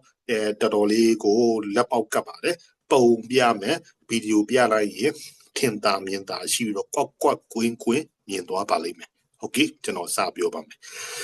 CPR မှာအပိုင်းနှစ်ပိုင်းရှိတယ်ခုနကလည်းပြောခဲ့တယ်ဗာလဲဆိုတော့အောက်ဆီဂျင်ရအောင်လုပ်တာကတစ်ပိုင်းနှလုံးပြန်ခုံအောင်လုပ်တာကတစ်ပိုင်းအဲ့ဒါကြောင့်မို့အောက်ဆီဂျင်ပြန်ရအောင်လုပ်တဲ့နေ့မှာအောက်ဆီဂျင်ပြန်ရအောင်လုပ်ဖို့အတွက်ကလေမှုတ်သွင်းရတယ်ခုနကလည်းကျွန်တော်ပြောခဲ့တဲ့ပါဇက်ကနေမှပါဇက်ချင်းတေးပြီးတော့လေမှုတ်ထည့်တာရဲ့ဒူနာရဲ့နှာခေါင်းထဲကိုကိုပါဇက်ကနေလေမှုတ်ထည့်တာရဲ့တစ်ပိုင်းအဲ့ဒါကတစ်ပိုင်းနောက်တစ်ခုကနှလုံးပြန်ခုံအောင်လုပ်တာနှလုံးပြန်ခုံအောင်လုပ်ဖို့ဆိုရင်ရင်ကောင်းဖိနှိပ်ဖို့တစ်ပိုင်းအဲ့ဒါနှစ်ပိုင်းโอเคရေလိုလုပ်မလဲဆိုရင်ဒါက CPR ဆိုရင်သူကဘယ်လိုလဲဆိုရင်လေရင်ကောင်းဖိတယ်စချင်းမှာလူနာတယောက်ပေါ့နော်ရဲဘော်တယောက်ပဲဆိုပါစို့ကိုကတွားကြည့်ရတဲ့အနေဒါCPR လုပ်မယ်ဟေးဆိုရင်ဆုံးဖြတ်လိုက်ပြီဆိုရင်ဒါစာအတိုင်းမစင်းစားရနော်ကျွန်တော်ကိုစိတ်ဒီမှာကိုအနေထားလေးတစ်ခုပုံဖော်ကြည့်ကျွန်တော်အခုစပြောပြမယ်တိုက်ပွဲတစ်ခုဖြစ်တယ်သို့မဟုတ်ကိုနေတဲ့တကူနီနာရွာတွေကိုစစ်ကြောင်းထိုးတယ်တမကွာသွားကူတယ်နမို့တိုက်ပွဲတွေမှာဆိုရင်ရဲဘော်တယောက်ထိသွားတယ်သူသွားကြည့်တယ်မဟုတ်သူ့မှာအသက်လည်းမရှူတော့ဘူးတွေးခုံနှုံးကလည်းရေစမ်းမိတယ်လို့မမိတယ်လို့စနေပြီးအသက်ကတော့လုံးဝမရှူတော့ဘူးဘလို့နီးနဲ့ဆန်းအသက်မရှူတော့ဘူးဆိုတဲ့အနေထားမှာကနဦးအနေနဲ့အရေးပေါ်နှလုံးနှုတ်ဆွခြင်းနဲ့အသက်ရှူခြင်း CPR ကိုစရမယ်အဲ့ဒီစရမယ်အနေထားမှာကိုတယောက်တည်းလုံလို့မရဘူးဒါအခုတကယ်မြေပြင်မှာဖြစ်လာတဲ့အနေထားကိုကျွန်တော်ကြိုတွေးပြီးတော့ပြောပြရတာเนาะ CPR လုပ်မယ်ဆိုရင်အနည်းဆုံး2ယောက်လိုပါတယ်တစ်ယောက်တည်းဘယ်လုံးမှလုပ်လို့မရဘူးအဲ့ဒါမို့ CPR လုပ်မယ်ဆိုရင်ကျွန်တော်တို့ဆေးရုံအနေထားဆိုရင်ကျွန်တော်တို့ကထိတ်ဆုံးအနေနဲ့အရေးထိတ်ဆုံးအနေနဲ့ပေါ့နော်ကျွန်တော်တို့စလုပ်ရမယ်အရေးပေါ်အနေထားတစ်ခုဖြစ်ပြီးဆိုရင်ဘာလဲဆိုရင်နံပါတ်1 rule ပေါ့နော်နံပါတ်1စီမင်းကဘာလဲဆိုရင် shout for help အကူအညီတောင်းခံပါ အခုဒီတောင်းခါမှာဆိုတော့ဟေးငါ့ကိုကူပေးလေးဆိုတော့အဲ့လိုမျိုးကတ်တိုးလေးပေါ့နော်ဟိုတမီးစားစကားပြောသလိုအတန်လေးတော့ပြောလို့မရဘူးအတန်ပြေးကြီးနဲ့ဟောဟေးလာကြပါဦးဟေးလာကြပါဦးဟေးပေါ့ဗျာလာကြပါဦးဆိုတာအဲ့ဒါအရေးကြီးပါတယ်လာကြပါဦးဆိုရင်လာပြီအဲ့မှာနေဆိုတစ်ယောက်နှစ်ယောက်လာပြီဆိုရင်အဲ့ဒီချိန်မှာ CPR စလုပ်လို့ရပါမယ်ဘာဖြစ်လို့လဲဆိုရင်ဒီလေမုတ်တွင်းချင်း2ချိန်နဲ့ရင်ကောင်းဖိချင်းအချိန်30ကလုံးဝပြတ်တောင်းသွားလို့မရပါဘူးတခြားမှာစက္ကန့်ပိုင်းလေးတောင်ခြားသွားလို့မရပါဘူးသူ့ရဲ့ပုံမှန်ဒီဘယ်လိုပြောမလဲ routine တိုင်းပေါ့နော်သူ routine တိုင်းကိုသူရဲ့လောက်ရမယ့်အချိန်ကို30ဆို30ကွက်တီ30ပြီးရတဲ့လေမှုတ်ထဲနှစ်ချိန်လုံးဝအဲ့ဒါအပြတ်တောင်းအကြားလက်မရှိဇက်တိုက်ကိုလောက်ရမယ့်အတွက်ကြောင့်ကိုကရင်ကောင်းဖိတယ်ပြီးရင်လေသွားဖောက်တယ်နှစ်ချိန်အဲ့မှာပြောချင်တဲ့ဘက်ကရင်ကောင်းဖိရတာပြင်ရင်ကောင်းဖိတဲ့အချိန်နဲ့လေသွားမှုတ်မဲ့အချိန်မှာဂျားမှာ2စက္ကန့်လောက်ဟသွားပြီပြီးတော့လေနှစ်ချိန်မှုတ်ထည့်ပြီးတော့ရင်ကောင်းတစ်ခါပြန်ဖိမယ်ဆိုရင်အနေထားပြန်ပြင်ရတာတွေရင်လက်ကိုအနေထားပြန်ထားရတယ်နဲ့2စက္ကန့်လောက်ဟသွားပြီအဲ့ဒီ4စက္ကန့်လောက်အတွင်းမှာလူနာကဘဝပြောင်းသွားနိုင်ပါတယ်အဲ့ဒါကြောင့်မို့ CPR စလုပ်တော့မယ်ဟေ့ဆိုရင်အနည်းဆုံး2ယောက်လိုပါတယ်2ယောက်မဟုတ်ဘူးကိုတယောက်တည်းရှိနေဆိုရင်ထိတ်ဆုံးအနေနဲ့လောက်ရမှာက shout for ဟဲ့ဘာလဲဆိုရင်အကူညီတောင်းခံမှာမြန်မာလိုပြောရင်လာကြပါဦးဟေ့အဲ့ဒါအရေးအကြီးဆုံးပါဒါနံပါတ်1 principle လုံးဝလိုက်ကိုလိုက်နာရပါမယ်တယောက်တည်းကြိတ်ပြီးတော့ CPR လုပ်နေလို့မရပါဘူးဒါစားရပါတော့မပါဘူးပေါ့နော်ဒါကတကယ်မြေပြင်အနေထားမှာတကယ်ကိုအရေးကြီးပါတယ်အဲ့ဒါကြောင့်မို့လဲကျွန်တော်ထိတ်ဆုံးနေနဲ့ပြောတာပါ okay စပြီအဲ့ဒီမှာအပိုင်း2ပိုင်းရှိတယ်မို့အသက်ရှူအောင်ပြန်လုပ်တာကတစ်ပိုင်းနှလုံးကိုနှိုးဆွမှာတစ်ပိုင်း2ပိုင်းရှိတယ်မို့လို့2ယောက်တော့အောက်အနှိမ့်ဆုံးလိုပါတယ်2ယောက်အနှိမ့်ဆုံးလိုတယ်ဆိုရင်တယောက်ကအသက်ရှူအောင်လေမှုတ်ထည့်ရမယ်တယောက်ကနှလုံးခုန်အောင်ရင်ဘတ်ဖိရမယ်အဲ့ဒီချိန်မှာဘာနဲ့စမလဲဆိုရင်အရင်ဆုံးလေမှုတ်ထည့်တဲ့အပိုင်းနဲ့စတယ်2ကြိမ်လူနာရဲ့ပါးစပ်သို့မဟုတ်နှာခေါင်းကိုကိုယ်ပါးစပ်နဲ့တိတ်ပြီးတော့2ကြိမ်အားပါရအသက်ရှူပြီးတော့ဖူ2ကြိမ်မှုတ်ထည့်လိုက်တယ်မှုတ်ထည့်ပြီးတဲ့အချိန်ကနေစပြီးတော့သူမှုတ်ထည့်လို့ပြီးတာနဲ့ရင်ဘတ်ဖိမဲ့လူကဇက်တိုက်ရင်ဘတ်ကိုအချိန်30မနာရန်ဖိရတော့မှာဖိရဆိုတာကကျွန်တော်တို့ဟိုဘယ်လိုပြောမလဲသမီးသားတွေအချစ်ဆန်းပြီးတော့ဟိုရင်ဘတ်ကိုလက်နဲ့ထုလို့တော့လုံးလို့မရဘူးတကယ်ကိုအားသွန်ခွန်ဆိုင်လောက်ရတယ်တကယ်ကိုလည်းအားကုန်တယ်ဒီလောက်ကဒါပေမဲ့ကိုတကယ် CPR လုံးမယ်ဆိုရင်အဲ့ဒီရင်ကောင်းဖိတဲ့အချိန်30နဲ့လေမှုတ်တွင်းချင်း2ကြိမ်ကို5ကြောဆိုတာလေမှုတ်တွင်းတာက5ကြိမ်ဆိုတော့5ကြောပြီးရင်ရေကောင်းဖိတာကအချိန်30အဲ့ဒါလည်း5ကြောပြောချင်တဲ့ဘောကလေမှုတ်ထည့်တယ်ရင်မဖိတယ်ပြီးရင်လေမှုတ်ထည့်တယ်ရင်မဖိတယ်ပြီးရင်လေမှုတ်ထည့်တယ်ရင်မဖိတယ်လေမှုတ်ထည့်တယ်ရင်မဖိတယ်လေမှုတ်ထည့်တယ်ရင်မဖိတယ်5ကြိမ်ဇက်တိုင်နော်5ကြောဇက်တိုင်လုတ်ပြီးမှအဲ့လုတ်တဲ့အချိန်မှာလည်းဂျာမအပြက်အတောက်လုံးဝချီလို့မရဘူးဇက်တိုက်ကိုလောက်ရမယ်အဲ့ဒီ5ကြောပြီးတဲ့ကာလမှာလူနာကိုကအသက်ရှူမရှူနှလုံးခုန်မခုန်ပြန်ဆန်းရမယ်အဲ့ဒီစမ်းသပ်ဖို့အချိန်ကလည်း5စက္ကန့်နဲ့10စက္ကန့်10စက္ကန့်မိုင်ကိုပဲစိတ်မီနေပြီးထိုင်ပြီးတော့စမ်းလို့မရပါဘူးလိုအပ်ရင် CPR နောက်တစ်ကြောပြီးနောက်တစ်ကြောဆိုရင်နောက်ထပ်တစ် cycle ပေါ့ဗျာနောက်ထပ်တစ် cycle ပြန်စရပါမယ်အဲ့ဒါကြောင့်မို့စမ်းတဲ့အချိန်က5စက္ကန့်ကနေ10စက္ကန့်ပဲအချိန်ယူလို့ရပါတယ်စိတ်မီနေပြီးစိတ်အေးလက်အေးလုပ်လို့မရပါဘူးကျွန်တော်ပြန်ပြောပြမယ်နော် CPR လုပ်ဖို့ကလူ2ယောက်ကအောက်ထစ်လို့တယ်ကိုတကယ်ကိုစစ်မိပြင်မှာဒီရှိတဲ့စစ်မိပြင်မှာကိုကရောက်သွားပြီ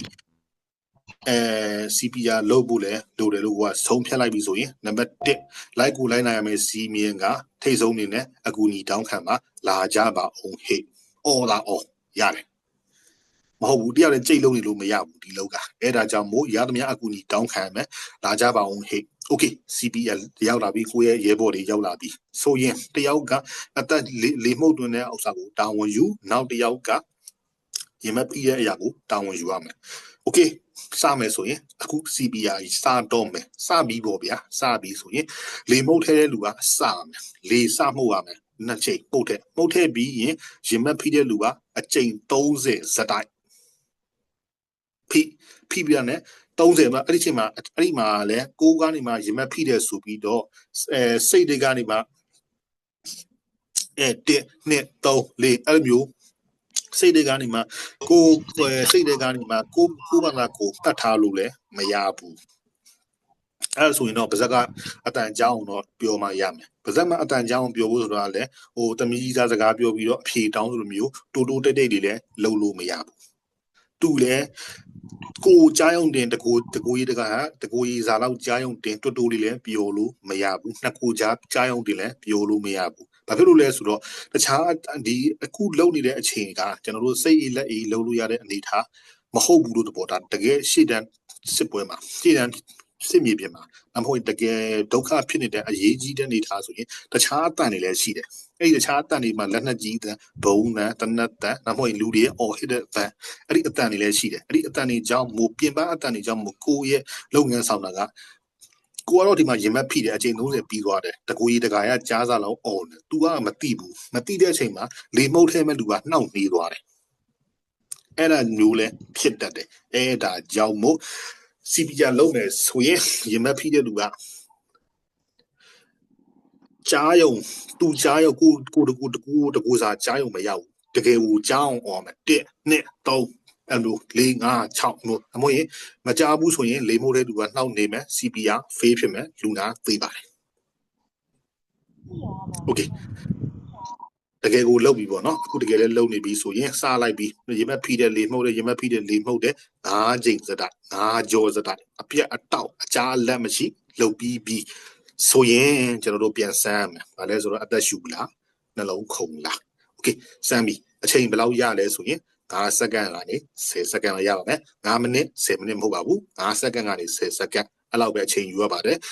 မရသေးဘူးမကျေနပ်သေးဘူးမဟုတ်ဘူးလူနာကနည်းနည်းလေးတော့တိုးတက်မှုလေးပြရတာတယ်ဆိုရင်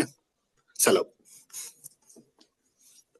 ဘယ်ချိန်ထိလုပ်မလဲဆိုတာကနောက်မှဆက်ပြောမှာနော်โอเคဟုတ်ဘာဖြစ်တော့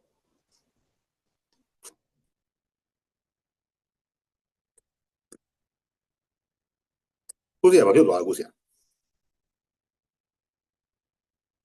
ဟောဟုတ်ပြီ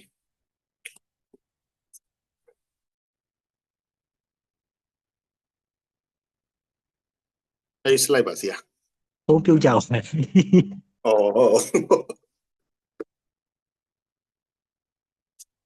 ြစ်တယ်ပါတယ်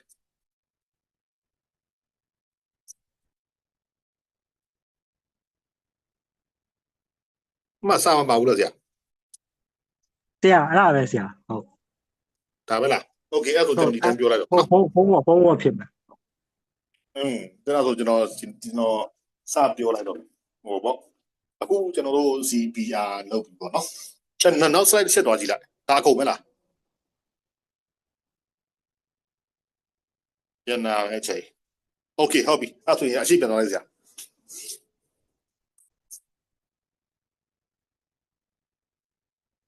ဆက်လက်လှုပ်ဆောင်ခြင်းပေါ့နော်အခုကျွန်တော်တို့လုပ်ပြီးဆိုတော့ CPR လုပ်ပြီး5ကြော4 5ချိန်စတိုင်းမှုတ်ပြီးနှလုံးဖိတာလဲ5ကြောစတိုင်းလုပ်ပြီး Okay ကိုကနေမှကြည့်လိုက်တယ်လူနာကိုကစမ်းလိုက်တယ်နှလုံးခုန်တယ်ပေါ့နော်သွေးခုန်နှုံတော့အဲ့ဒီအချိန်မှာမိကျင်လဲမိမယ်မမိကျင်လဲမမိဘူးအဲ့ဒီအချိန်မှာကိုကဘာနဲ့စမ်းမလဲဆိုရင်နှကြက်နဲ့ရင်ဘတ်ကိုထောက်ပြီးတော့နားထောင်ကြည့်တယ်နှလုံးခုန်တယ်ကြားတယ်လို့မကြားတယ်လို့ Okay နောက်အသက်ရှူတာကလည်းကိုကစမ်းကြည့်လိုက်တော့အသက်ကရှူတယ်လို့မရှူတယ်လို့မသေးမချာဖြစ်နေတဲ့အချိန်မျိုးတော့၎င်းမဟုတ်ဘူးဆရာကြီးအသက်တော့ရှူလာပြီနှလုံးနည်းနည်းပြန်ခုန်လာပြီနည်းနည်းတိုးတက်မှုလေးပြလာပြီဆိုရင်ကျွန်တော်တို့ဆက်လုပ်ရပါမယ်အဲ့ဒါမျိုးလဲဇက်တိုက်လုံးနောက်ထပ်5ကြော့တစ်ခါထပ်လုပ်တစ်ခါထပ်လုပ်ပြီးတော့အဲ့ဒီ5ကြော့ပြီးရင်တစ်ခါပြန်စမ်းတိုးတက်မှုရှိလားမဟုတ်ဘူးမသိမချာဖြစ်နေလုံးမဲလားအဲ့ဒါဆိုရင်ထပ်လုပ်ဘယ်လောက်ထိလုပ်ရမလဲဆိုရင်ကိုလူနာကိုစိတ်တိုင်းကြရလောက်တဲ့အနေထားထိလောက်ရမယ်။ဘာလဲဆိုတော့လူနာကနှလုံးခုန်မှုအသက်ရှူမှုလုပ်ငန်းစဉ်ပြန်စလာတဲ့အထိကိုလောက်ရမယ်။အဲ့ဒီ CPR လုပ်တဲ့အချိန်မှာအဓိကပြောချင်တာကမိန်းကလေးဖြစ်ယောက်ျားလေးဖြစ် ဒီ CPR ကိုလှုပ်လို့ရပါတယ်ဒါပေမဲ့ကျွန်တော်အဓိကပြောချင်တာကမိန်းကလေးပဲလှုပ်ယောက်ျားလေးပဲလှုပ်အဲ့ဒီရင်ဘတ်ဖိတဲ့လူကတကယ်ကိုအားကုန်ပါတယ်တကယ်ဘာဖြစ်လို့လဲဆိုရင် CPR တစ်ခေါက်လှုပ်ရတဲ့လှုပ်တဲ့အချိန်မှာတုံးလိုက်ရတဲ့ခွန်အားကကျွန်တော်တို့တစ်နေ့လုံးစာတုံးရတဲ့ခွန်အားရဲ့သုံးပုံတစ်ပုံကနေတစ်ဝက်လောက်ထိသွားတယ်ဗျအဲ့လောက်ထိကိုပင်ပန်းတယ်ကျွန်တော်တို့ဆေးရုံမှာတုန်းကကျွန်တော်ဆေးရုံမှာတုန်းကကျွန်တော် CPR တရက်တွေကို3ယောက်လှုပ်ရတယ်ပေါ့နော်တယောက်အခုလက်ရှိထိတော့ကျွန်တော်ရဲ့အတွေ့အကြုံအရာကျွန်တော်အခုဆရာဝန်တက်တန်းနဲ့9နှစ်တည်းဝင်လာပြီပေါ့နော်9နှစ်အတွင်းမှာ CPR လုပ်ပြီးတော့ဆေးရုံအပြင်ဆေးရုံCPR လုပ်ပြီးတော့အသက်ရှင်လာတဲ့လူကျွန်တော်ကြုံမှုတာ3ယောက်ပဲရှိတယ်ဒါပေမဲ့အဲ့ဒီ3ယောက်ကလည်းတကယ်ကိုကံကောင်းတဲ့လူပေါ့နော်။ဘာလဲဆိုတော့3ယောက်ဆိုတာကမနေ့ကကျွန်တော်ပြောခဲ့တဲ့ဆိုင်ကယ်မှောက်ပြီးတော့ကွန်ဘတ်ပိတ်နေတယ်။အဲ့ဒီလူလည်းဒါသူလည်းတွေးတော့ခုန်နေတယ်အသက်တော့မရှိတော့ဘူး။သူကအဲ့လိုမျိုးပေါ့ပြောချင်တဲ့သဘောကအသက်ရှူမှုတို့မဟုတ်နှလုံးခုန်မှုတခုခုကလုံးဝပြတ်တောင်းသွားပြီးလုံးဝရက်တန့်သွားတဲ့အနေအထားမျိုးဆိုရင်ကျွန်တော်တို့ CPR စပါမယ်အဲဒီအချိန်မှာ CPR ကိုလုပ်တဲ့အချိန်မှာလည်းတကယ်ကိုအားကုန်တယ်တကယ်လည်းပင်ပန်းတယ် CPR လုပ်ရတဲ့အလုပ်ကတော်ကြီးကိုပင်ပန်းတယ်တယောက်2ယောက်တော့လုပ်ပြီးရင်လူကပြိုင်းထော်သွားတာဘာမှဆက်မလုပ်နိုင်တော့တာအဲဒီတကူလုံးပြစ်ပြီးတော့လှဲခြင်းတဲ့အနေအထားထိတောင်ရောက်သွားတယ်အဲဒါကြောင့်မို့အတော်လေးအားကုန်တယ်ဒါပေမဲ့အားကုန်တယ်ဆိုပြီးတော့မလုပ်ဘူးလားမလုပ်နဲ့ဆိုပြီးတော့လည်းလုပ်လို့မရဘူးလုပ်မယ်ဆိုလဲစတိုက်ကိုလုပ်ဖို့လိုပါတယ်တဲ့အချိန်ထိလုပ်ရမလဲဆိုရင်ကိုယ်စိတ်ကြည်နိုင်ရလောက်အောင်အလူနာရဲ့တိုးတက်မှုရှိတဲ့အနေအထားတစ်ခုထိကိုလုပ်ရမယ်ဒါကတိုးတက်မှုရှိတယ်ဆိုတဲ့အနေထားဒါကဆက်လက်လှုပ်ဆောင်ခြင်းပေါ့နော်ဆရာ next slide ပါဗျာ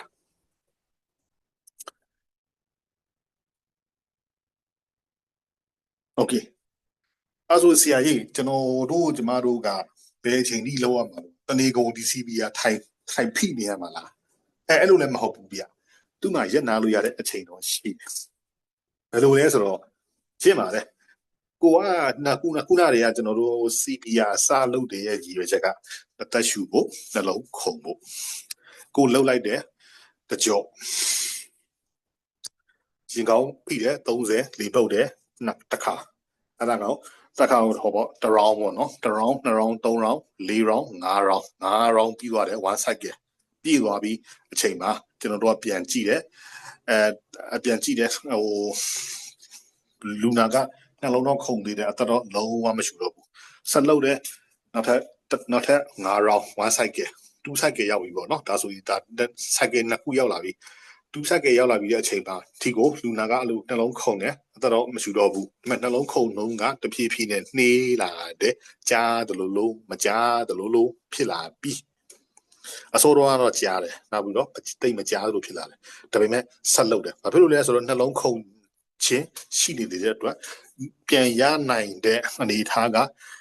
ရာ100ခိုင်နှုန်းလောက်ပဲရှိနေတော့မှကျွန်တော်တို့ဘက်မှာအသက်နဲ့ကိုယ်နဲ့အိုးစားမကွေးသေးကစူးစားတိုင်ဝင်ရှိတယ်ကျိုးလဲစူးစားရမယ်အဲ့ဒါကကျမကြီးစောက်ရှောက်မှုပေးမဲ့လူတွေရဲ့အဓိကတာဝန်ပဲအသက်နဲ့ကိုယ်အိုးစားမကွဲတဲ့၍ကျွန်တော်တို့မှာစူးစားပိုင်ဝင်ရှိတယ်စူးစားလို့လည်းရတယ်အဲ့ဒါကြောင့်မို့ကျွန်တော်တို့က CPR ဆက်လုပ်တယ် okay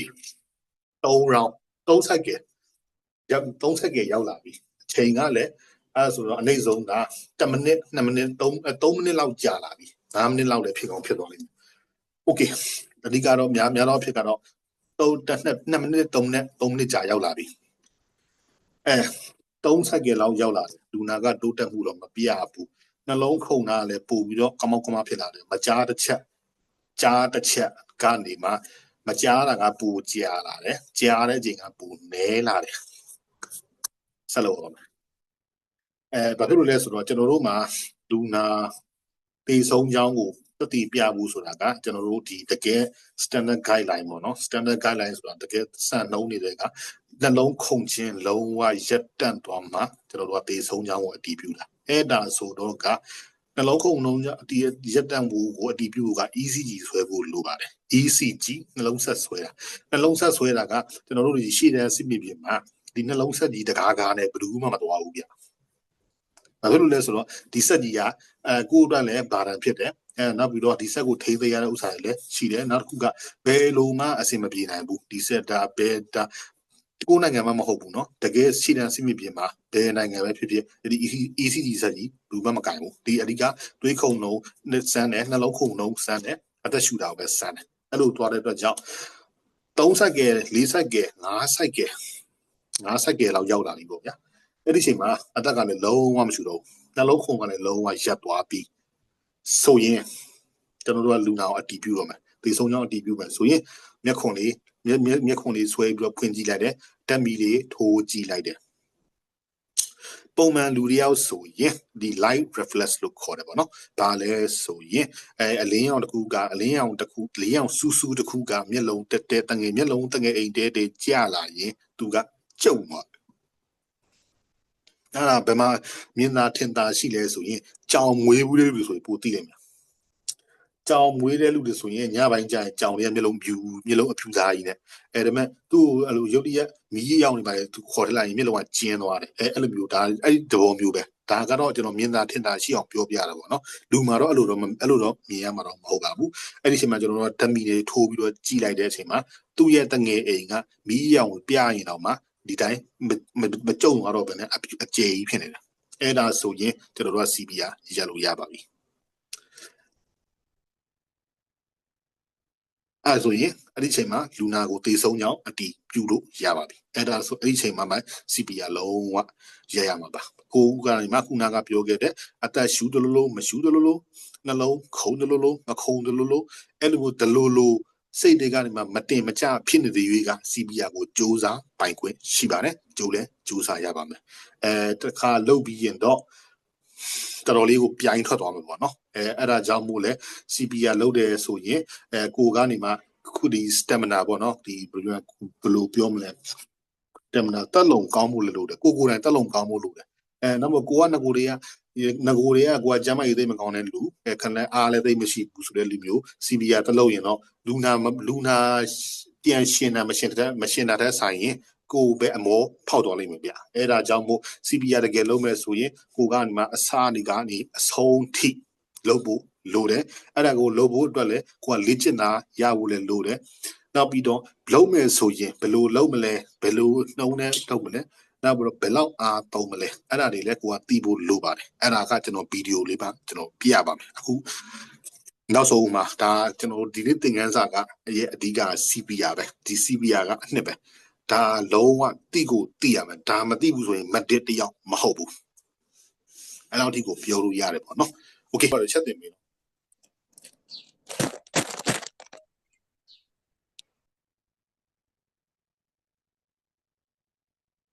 နားတော့မှာကျွန်တော် profile ဘယ်လောက်လာဤတုံးလေးပန်းပန်းမဟုတ်နောက်ဆုံးပုံရတယ်ပုံ3ပုံရှိတယ်ကြော်လိုက်အောင်ဗီဒီယိုကြီးကြော်လိုက်အောင်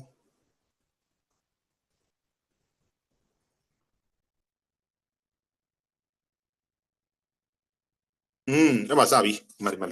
စတာCPR လုပ်ရင်ပေါ့နော်လက်ကဘယ်နေရာထားလဲဆိုရင်ခုနကကျွန်တော်တို့ပြောတယ်မနေ့ကကျွန်တော်တို့ပြောခဲ့တယ်ပေါ့နော်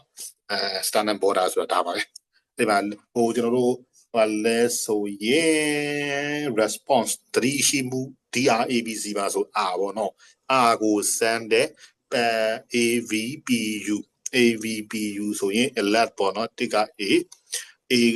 တစ်က A က alert ဆိုတာကငကိုတွေက no ပြီးသားတတိကောင်းရှိတဲ့လူ AV ဆိုရယ် verbal မလို့နေဘူးသူ့စကားပြောတာအင်းရဘူးပဲပြန်ပြောတယ်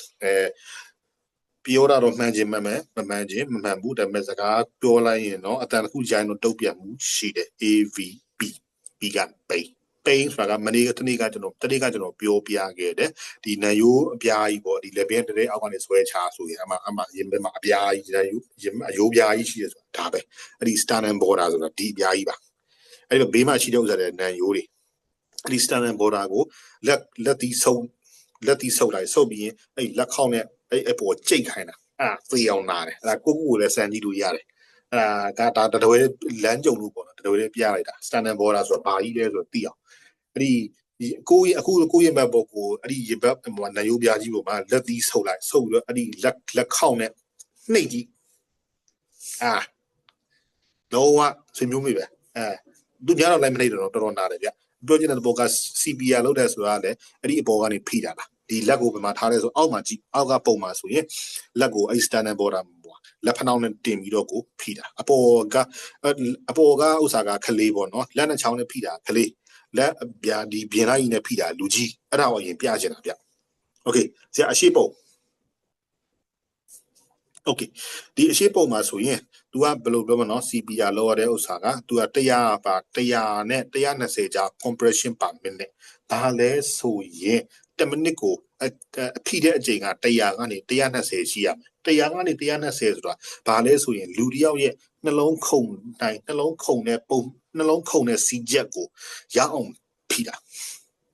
ပုံမှန်နှလုံးခုန်က80ကနေ60ကနေ100ရှိတယ်ဗျသူက120တိပို့ဖိခိုင်းတယ်ဆိုတာက120တိအနည်းဆုံး100ရှိရမယ်ပုံမှန်လူတယောက်မှာပုံမှန်နှလုံးခုန်က100အမြင့်ဆုံးဒါပေမဲ့ CPR ဖိတဲ့ CPR လုပ်တဲ့အချိန်မှာအနည်းဆုံး100အော်အမြင့်ဆုံးက120အဲ့ဒီအနေပုံမှန်လူတယောက်ရဲ့တာမန်နှလုံးခုန်နှုန်းရဲ့အမြင့်ဆုံးအနေထားဖြစ်တဲ့100ကို CPR မှာကျတော့အနည်းဆုံးထားပြီးတော့လုပ်ရတယ်။ဘာဖြစ်လို့လဲဆိုရင်နှလုံးကိုမြန်နိုင်သမျှမြန်ခုန်စေခြင်းတဲ့အတွက်အဲ့ဒါကြောင့်မို့အမြင့်ဆုံးနှလုံးခုန်နှုန်းကိုအနည်းဆုံးထားပြီးတော့လုပ်ရတယ်။ကျွန်တော်ပြောတာမျက်စိနဲ့နားရှုပ်သွားလားမသိဘူး။ပုံမှန်လူတယောက်မှာအမြင့်ဆုံးနှလုံးခုန်နှုန်းက100အဲ့ဒါပေမဲ့ CPR လုပ်မယ်ဆိုရင်အဲ့100ကအနည်းဆုံးအချိန်အတွက်ပါအဲ့ဒါကိုပြောချင်တာပါပုံမှန်ဆိုရင်အမှအောက်မှာပုံကိုကြည့်လို့ရပါပြီ normal ပေါ့နော် normal ဆိုရင်ဒီနှလုံးရဲ့အပေါ်မှာဒီနံရိုးပြားကြီးရှိတယ်ပေါ့နော်နံရိုးပြားမှာဒါအပေါ်မှာအရေပြား okay ဒီဘက်ချမ်းပေါ့နော် compression ဆိုတာကဖိတဲ့အချိန်ဖိလိုက်ပြီးဆိုရင် compress ပေါ့နော်ဖိပြီးဆိုရင်အဲ့ဒီပုံမှန်အနေထားကနေမှ2လက်မလောက်ထိကိုကျွံအထဲကိုနှိပ်ဝင်အောင်ဖိရတယ်အဲ့ဒါမှနှလုံးပေါ်မှာဓာတ်ရိုက်တရားမှုရှိတယ်နှလုံးကိုကလက်အပြင်ကဖိအားနဲ့ညှစ်အောင်လုပ်တာအမှန်ပြောရင်ဒီပုံမှန်သူနှလုံးခုန်တဲ့စီချက်အတိုင်းကိုရအောင်လုပ်တာဟိုမှာလွတ်လိုက်ရင်ပြန်ကြွလာတယ်ညှစ်လိုက်ရင်ပြန်ပြီးဝင်သွားတယ်အဲ့ဒါဆိုရင်တွေးတွေကသူနှလုံးကပြန်နိုးလာတယ်ပေါ့ဗျာအမှန်ပြောရင်တော့သူကျွန်တော်တို့ဘယ်လိုပြောမလဲဆိုရင်အခုအရင်တော့ကအရင်တရုတ်မီးစက်တွေလို့ပေါ့တရုတ်မီးစက်တွေလို့ပဲအရင်တော့ကဆိုရင်ကျွန်တော်တို့ဒိုင်နမိုကြီးနဲ့ဘက်ထရီနဲ့တွဲပြီးလှည့်ရတာအဲ့ဒီပုံစံမျိုးပဲအခုနောက်ပိုင်းမျိုးဘက်ထရီတိုက်တွေမလာသေးဘူးအခုဆိုရင်တော့လေးဖွင့်လိုက်ရတယ် group ဆိုလေအရင်တော့ဆိုရင်ဒီလိုအဲ့ဒီမီးစက်တွေကအဲ့ဒီခေါက်ကြီးနဲ့လှည့်ရတာအဲ့ဒီပုံစံမျိုးပဲသူ့ကိုအဲ့ဒီမော်တာကိုလဲအောင်အဲ့ဒီဒိုင်နမိုကြီးလဲအောင်ဆိုပြီးအဲ့ဒီမော်တာကြီးကိုကျွန်တော်တို့ခေါင်းနဲ့လှည့်ပြီးအရှိန်ရရင်သူလဲသွားတယ်ဒါလည်းပွင့်လင်းပြောရင်မီးစက်နိုးသလိုပဲအပေါ်ကနေဖိချတာနှလုံးကိုအဲ့ဒီပုံမှန်သူ့ရဲ့စီချက်တိုင်းရအောင်ဖိချတာအဲ့ဒီအချိန်မှာဖိတဲ့အားက2လက်မလောက်ကိုအောက်ကိုနစ်ဝင်သွားရမယ်အခက်မသိရင်နံရိုးကျိုးတတ်တယ်โอเคနံရိုးကျိုးခြင်းမကျိုးခြင်းနောက်မှရှင်းလို့ရတယ်ဒီကိစ္စကနှလုံးမခုန်ရင်အသက်မရှူရင်လူကကြွတော့မှာအဲ့ဒါကြောင့်မို့ကျွန်တော်တို့ကနံရိုးကျိုးခြင်းမကျိုးခြင်းထက်ဆိုင်ရင်ကျွန်တော်တို့လိုချင်တဲ့ CPR အောင်မြင်ဖို့အတွက်က force တစ်ခုအားကိုသုံးရတယ်ဘယ်လောက်အားသုံးရမလဲဆိုရင်သူပုံမှန်ရှိနေတဲ့ရင်ဘက်ရဲ့အနေထားကနေမှ2လက်မလောက်အောက်ကိုနှိပ်ဝင်သွားအောင်ဖိရပါတယ်ဒါသူ့ရဲ့အားအဲ့လောက်ဘယ်လောက်အားသုံးမလဲဆိုတာတွက်ကြည့်လို့ရပါပြီအဲ့ဒါကြောင့် CPR တစ်ခါလုပ်ပြီးရင်တစ်နေ့လုံးအသုံးပြုရမယ်ခွန်အားရဲ့3ပုံတစ်ပုံကနေ4ပုံတစ်ပုံလောက်ထိကိုပျောက်သွားပါတယ်တော့3ပုံတစ်ပုံကနေ1ဝက်လောက်ထိကိုပျောက်သွားတတ်ပါတယ်ဒါသိအောင်ပြင်မှန်းပါတယ်ဒီလောက်ကโอเคဆရာအရှိတပုံဒါလည်းဒီတိုင်းပဲပေါ့နော်ဒါကတာကိုပြခြင်းလဲဆိုရင်လက်အနေထားလက်အနေထားကဘယ်လိုလဲဆိုရင်ကိုကဘယ်တန်လားညာတန်လားဘယ်တန်ဆိုရင်ဘယ်လက်ကိုအောက်မှာထားညာတန်ဆိုရင်ညာလက်ကိုအောက်မှာထားပြီးတော့အပေါ်ကလက်ကိုဟိုကအောက်မှာထားတဲ့လက်ကိုအပေါ်ကနေမှဖိအားတစ်ခု grip ပေါ့နော် grip ဆိုတော့မြဲအောင်ပြန်ဆုပ်တာဘာဖြစ်လို့လဲဆိုရင်ကျွန်တော်တို့လိုချင်တဲ့အားကဒီပုံမှန်ရင်ဘက်ကနေမှအထဲကို2လက်မလောက်2လက်မလောက်နစ်ဝင်အောင်ဖိရအဲ့ဒါကြောင့်မို့တစ်ဖက်တည်းဖိလို့မရဘူးနှစ်ဖက်ဖိမှရမှာပါဒါကလက်အနေထားကိုပြချင်တာကဲဆရာအရှိနောက်တစ်ပုဒ်အဲ့ဒါမဟုတ်ဘူးဆက်သွားလိုက်အောင်ဒါကျွန်တော်ပြန်ပြမယ်ဒါလည်းပြန်ပြဒါဆက်သွားလိုက်အောင်ဆရာဒီဟာဘယ်မှာထားမလဲလူကိုကျွန်တော်တို့ဘယ်လဲဆိုရင် nipple line ပေါ့နော်ဒီ nipple line ဆိုတာဒီကျွန်တော်တို့ဘယ်လိုပြောမလဲဆိုရင်ခံဒီ note ဒီကောင်ရှိတဲ့နေရာပေါ့ note ဒီကောင်နှစ်ခုရဲ့ကြားလူကိုတဲ့ကန့်လန့်ပြတ်မြင်ဆွဲလိုက်ဒါပါဒီဘက်ပုံရင်ကြည့်နော်ဘယ်ဘက်ချမ်းပုံရင်ကြည့်လူကိုတဲ့အလေတဲ့ကန့်လန့်ပြတ်မြင်ဆွဲလိုက်ပြီးတော့အမှဒီတော့ကဒီပေါ့ဒီ note ဒီကောင်နှစ်ခုစုံတဲ့နေရာလောက်ကိုဆက်လိုက်အဲ့ဒီနေရာတက်မှာလက်ကိုထားမှာအဲ့မှာပုံပြတာရယ်နော်ဒီပါနယိုးကွင်းနယိုးအပြားကြီးပုံမှာလက်ကိုတင်တယ်ဘယ်တန်းဆိုရင်ဘယ်လက်ကိုအောက်မှာထားညာတန်းဆိုရင်ညာလက်ကိုအောက်မှာထားပြီးတော့အပေါ်ကနေမှလက်ကိုဒီလိုပြန်ပြီးတော့ဆုပ်ထားအဲ့ဒါမှမြဲမှာအဲ့ဒါမှလည်းအားပါမှာအဲ့ဒါကပြချင်တာကလက်ရဲ့အနေထားโอเคဆရာခုနကကြော်ခဲ့တဲ့လေဟိုလူကိုဖိနေပုံလေးနောက်ပြန်တော့sorry เนาะကျွန်တော်ဟိုဘက်တော့လိုက်ဒီဘက်တော့လိုက်ဖြစ်โอเคဒီမှာသူပြချင်တဲ့နေရာခုနကကျွန်တော်တို့ကဟောပေါ့ဘယ်လိုပြောမလဲဆိုရင်ပုံမြင်းချောင်းနဲ့ဆွဲပြခဲ့တယ်ပေါ့အဲ့ဆရာမကျင်နဲ့ရတယ်အဲ့တဲ့ခါရတယ်ဒီမှာအခုလက်မှာထားမယ်လက်ထားမယ်နေရာကဒီမှာသူပြတာရတွေ့လား star နဲ့ပါအပြာလေးတွေ့လားအပြာလေးဆိုတာခုနကျွန်တော်ပြောတဲ့ဒီ note ဒီကောင်နှစ်ခုရဲ့ကြားခံဒီလူတဲ့ကိုလူကနေမှအလေတဲ့ကိုမျက်လုံးနှလုံးကြားနှာခေါင်းရိုးကနေတဲဆွဲချလိုက်တဲ့စိတ်ကူးရင်မြင်ဆွဲချလိုက်ဆွဲချပြီးတော့အဲ့နှစ်ခုစုံတဲ့ကြားနို့ဒီကောင်နှစ်ခုကိုရေပြီးမြင်ဆက်တဲ့နှစ်ခုရဲ့စုံမှတ်အဲ့ဒီမှာထားမှာလက်ကိုအဲ့ဒါကပြချင်တာအဲ့ဒီမှာအပြာရောင်လေးကလက်ကိုထားမယ်နေရအမှလည်းသူပြထားတယ်ပေါ့နော်အမှလည်းစာရေးထားတယ် chest compressions are performed between the nipples ဘာလို့ဆိုတော့ဒီရပတ်ဖိချင်းရုပ်ငန်းစဉ်ကိုတဲ့ perform လောက်ဆောင်ပါတယ် between the nipple no ဒီကောင်နှစ်ခုရဲ့ကြားမှာလက်ကိုထားပြီးတော့လောက်ရမယ်နေရာလွဲလို့မရဘူးနေရာလွဲရင်ကိုလှုပ်ချင်တဲ့ CPR ကအချိန်တစ်ခုကြာသွားမယ်ကိုလည်းအားကုန်သွားမယ်လူနာလည်းမရှင်ဘူးအချိန်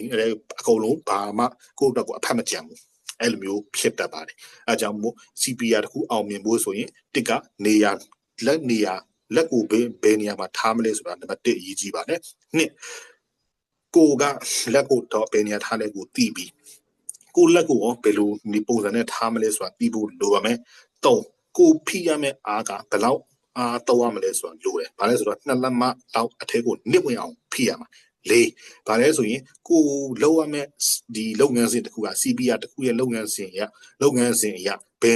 ယ် portion တွေပါလဲဥပမာဆိုရင်အသက်ရှူခြင်းကိုပြန်နှိုးတယ်နှလုံးခုန်အောင်ပြန်လုပ်တယ်နှစ်ပိုင်းလိုတယ်အဲဒါကြောင့်မို့နှစ်ယောက်လိုတယ်ဆိုတာတိကိုသိရမယ်အဲ့ဒါက4နံပါတ်5အရေးကြီးလုပ်ငန်းစဉ်ဘယ်ခဏပြီးကျွန်တော်တို့အရေးပေါ်လုပ်ငန်းတွေထဲမှာ CPR ဆိုတာနံပါတ်1ပဲသူ့ကိုကြော်ပြီးတော့သူ့ထက်အရေးကြီးတာဘာမှမရှိဘူးအဲ့ဒါကြောင့်မို့အရေးကြီးလုပ်ငန်းစဉ်ဖြစ်တဲ့အတွက်ကြောင့်ကိုတယောက်တည်းကြိတ်လို့မရဘူးအကူညီရနိုင်မရရအောင်ယူရမယ်မရှက်နဲ့မကြောက်နဲ့order လာကြပါအောင်အရေးကြီးပါတယ်အဲ့ဒါနံပါတ်5အချက်ကအရေးကြီးဆုံးပါအဲ့ဒါမှပဲဒီ CPR တခုရဲ့လုပ်ငန်းစဉ်ကအောင်မြင်မှာပေါ့ဒါပဲအဲ့ဒါကိုပြောချင်တာအခုကျွန်တော်ဗီဒီယိုလေးတွေကျွန်တော်ပြမယ်ပေါ့နော်โอเคဆရာအရှိရဗီဒီယိုလေးချက်ပြလိုက်ဆရာခုနကကျွန်တော်ပြခဲ့တဲ့ဗီဒီယိုလေးပါ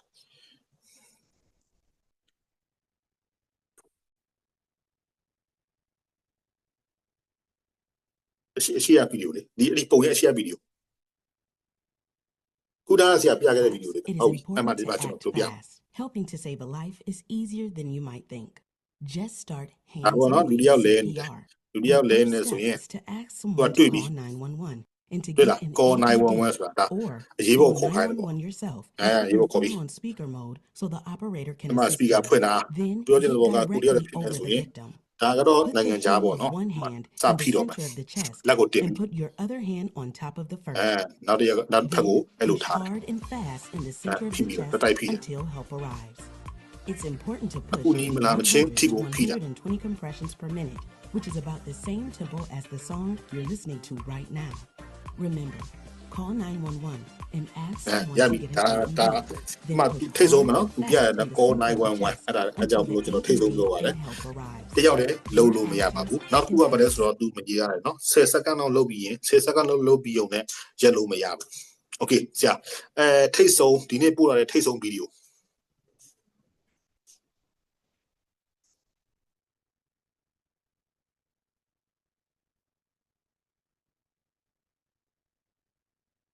ကျွန်တော်တို့အရေးရှိတယ်နော်ဟိုးမှာဗီဒီယိုတွေပဲလိုက်ပြရတယ်ဒုက္ခပေးအလဲတွေဝိုင်းတော့ Our heart is an amazing organ. Okay လာပါပြီဗျာ It works hard for us every second of ဒီ every မှာပေါ့ day, နော် delivering အနီက blood တွေး and တွေး oxygen to every လွတ် cell in ကြော the body. အပြာကတွေးပြန်ကြော But when sudden အဲ့ဒီမှာပါလဲဆိုတော့ cardiac သူ arrest ပြ strikes, ထားတယ်ပေါ့ the နော် heart အနီက suddenly and ခန္ဓာကိုယ်အတွက်အောက်ဆီဂျင်တွေလိုအပ်တဲ့အာဟာရတွေယူပေးတယ် blood အဲ့ဒီ flows အပြာက fast. တွေးပြန်ကြောဆိုတော့ခန္ဓာကိုယ်တွေကနေမှ Without တွေး any အဟောင်းတွေ intervention, the brain, အဲ the တွေး vital organs, တွေး and ညစ် the ပေါ့ဗျာ heart တွေးညစ်တွေ begin ပြန် to တည်ပေးတယ် swell. Beginning အဲ့ဒီချိန်မှာ CPR is the person's only chance CPR to လုပ်မယ် survive. ဆိုရင်ဒါ CPR တစ်ခုရဲ့လုပ်ငန်းစဉ်ကဘာကိုပြတာကိုလိုချင်လဲဆိုတော့သူပြတာ And နော် after 10 minutes, brain damage becomes irreversible.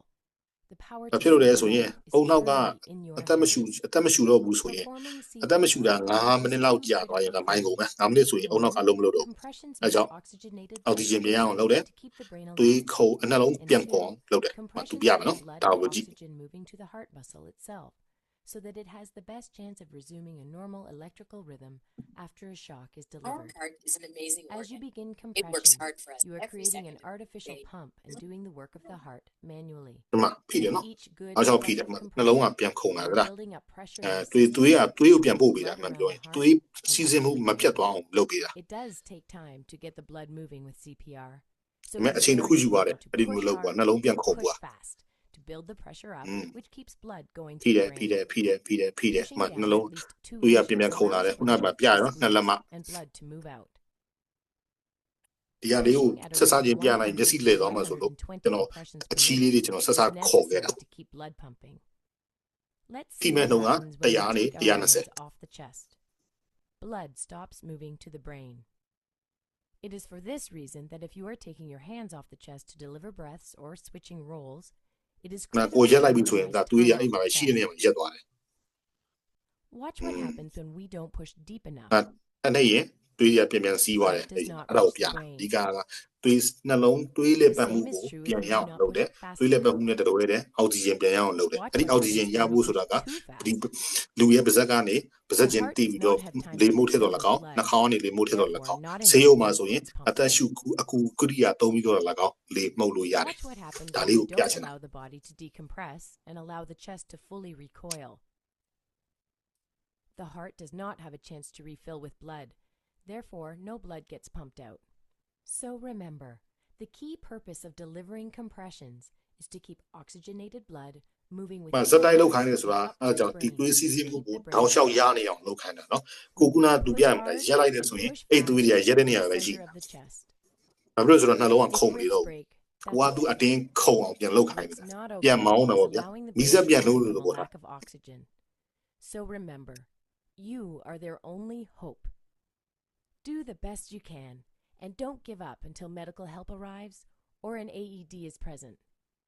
You can do it. အဲ့ဒီဘာဘောသူပြောတဲ့ခုနကသူပြောတဲ့စကားလုံးလေးကိုကျွန်တော်ပြန်ပြောပြတာ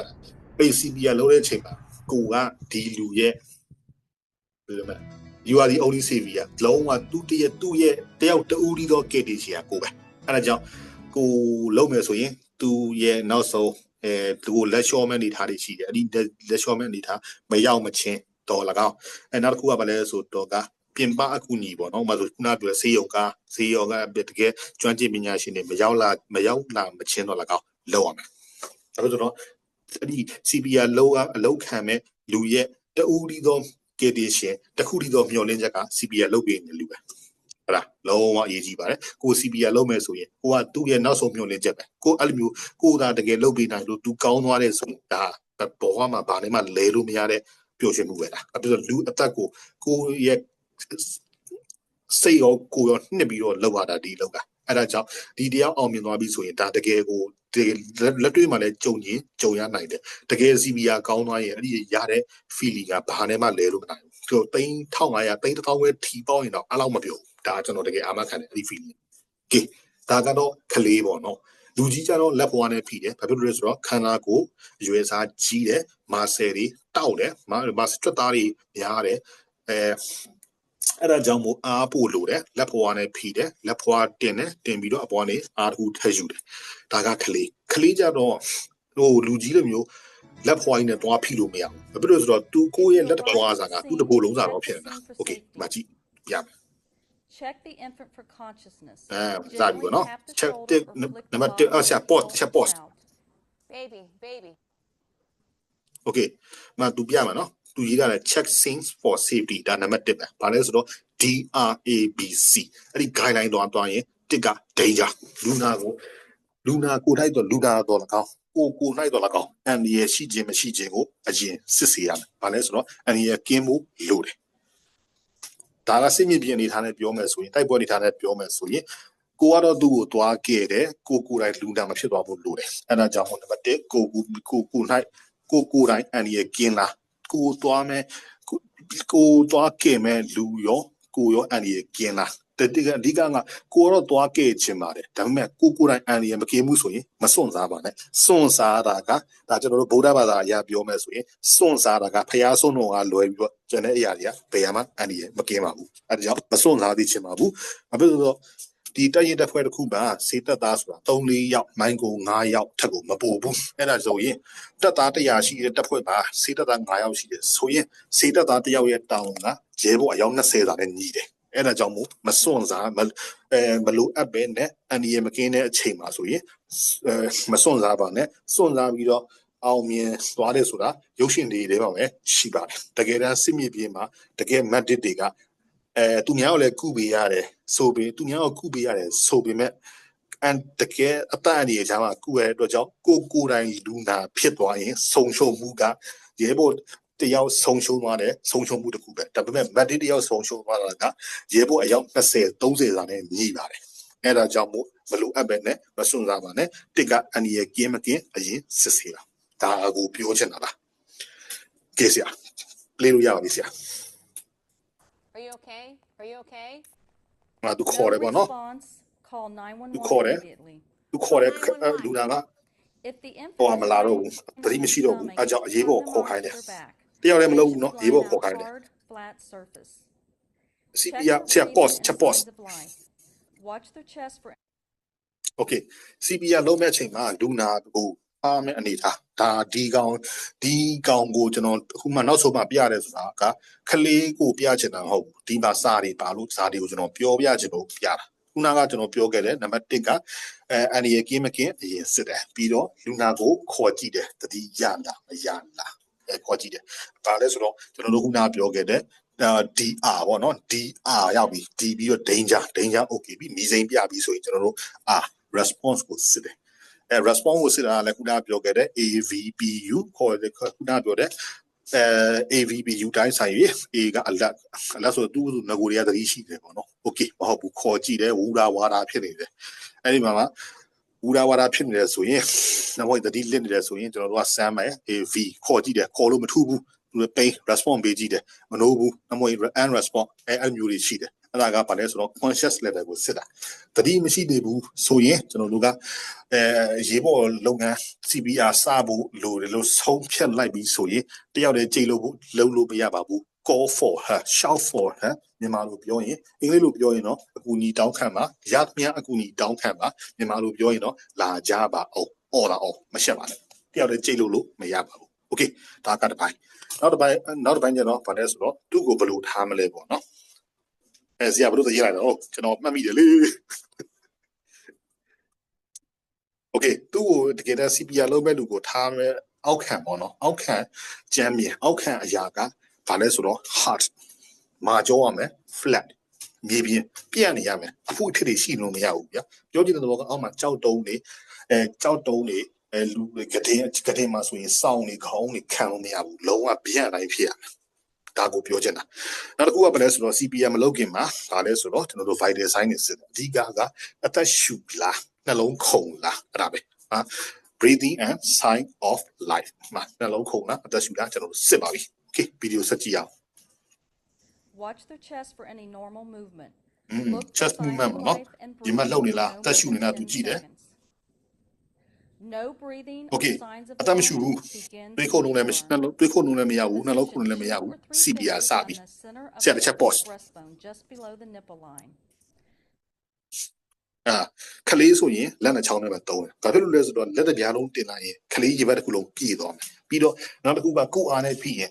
နှစ်လက်မဆိုတဲ့အားကလူကြီးပါနှစ်လက်မလောက်ဝင်တဲ့အားခလေးမှာဖိလိုက်ရင်ဟိုကြောထိရောက်သွားလိမ့်မယ်။ကျွံသွားလိမ့်မယ်ပေါ့လို့။အဲ့ဒါကြောင့်မို့လက်နဲ့ချောင်းနဲ့တုံးပါတယ်။ ထပ်ပြောပါမယ်ခလေးဆိုရင်လက်နဲ့ချောင်းပဲเนาะလူကြီးဆိုရင်တော့လက်နဲ့ချောင်းနဲ့တော့မလုပ်နဲ့เนาะလူကြီးမှလက်နဲ့ချောင်းနဲ့လုပ်တယ်ဆိုတာကျွန်တော်တို့မြန်မာကားဆိုကွီးနေထူးနဲ့လောက်စွိုင်းရင်တော့လုပ်လို့ရတယ်အကုန်လုံးကနေထူးနိုင်မဟုတ်တဲ့အတွက်ကြောင့်လက်တစ်ဖွာလက်အပြားလိုက်တင်ပါနောက်တစ်ဖက်ကဖိပါကဲဆက်ရအောင်ဆရာ Compress the chest 1.5 inches in depth 30 times. ခလေးကျတော့တလမကွယ် 1 and 2 and 3 and 4 and 5 and 6 and 7 8 9 10 11 12 13 14 15 16 17 18 19 20 21 22 23 24 25 26 27 28 29 30 After giving compressions,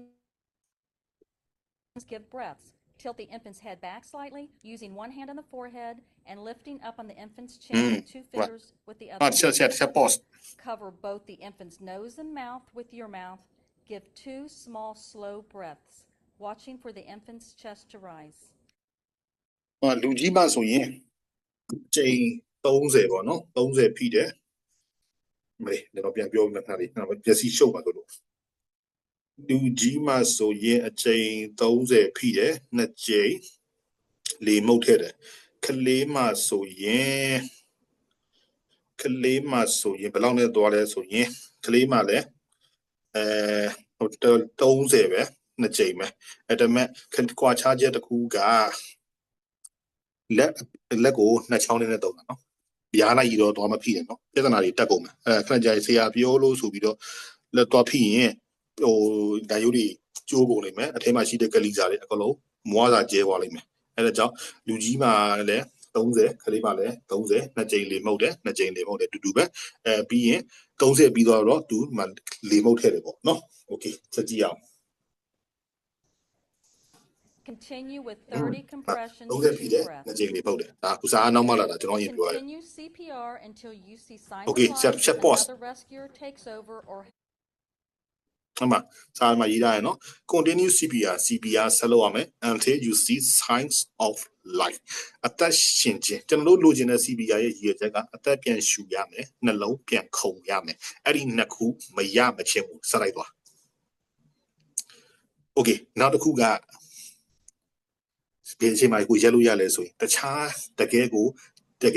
ကုပြီးမဲ့ကျွမ်းကျင်ပညာရှင်တွေ nurse တွေအခုနိုင်ငံခြားမှာဆိုရင်တော့ဗျာ911ပေါ့ဗျာဆေးရုံကနေမှလာခေါ်တဲ့လူတွေရောက်လာပြီးဆိုရင်တော့ရက်လို့ရတယ်ဒါမှမဟုတ်ဘူး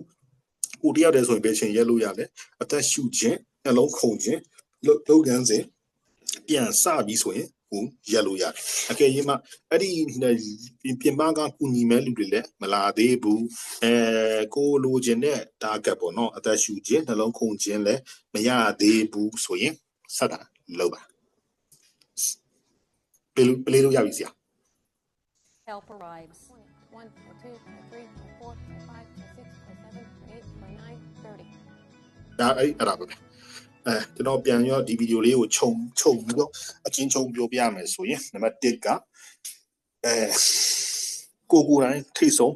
အနေနဲ့ကင်းဖို့လိုပါတယ်မစွန့်စားပါနဲ့စွန့်စားတာကဖျားစွန့်တော့လွယ်ပြီးတော့ပေရမှာအနေနဲ့မကင်းပါဘူးတခြားဘာသာဝင်တွေရှိရင်တော့လေဒါနားလည်ပေးစေချင်ပါတယ်ဒါကျွန်တော်တို့ဟာတာအနေနဲ့ပြောတာပေါ့နော်တခြားဘာသာဝင်တွေတခြားဘာသာဝင်တွေရှိရင်လည်းအဓိကကကိုတိုင်းလူနာမဖြစ်အောင်ဂရုစိုက်ပါကိုအနေနဲ့ကင်းဖို့နံပါတ်1ဦးစားပေးပါโอเคဒါနံပါတ်ပြန်စမယ်ပြန်အချင်းချုပ်နေတာနော်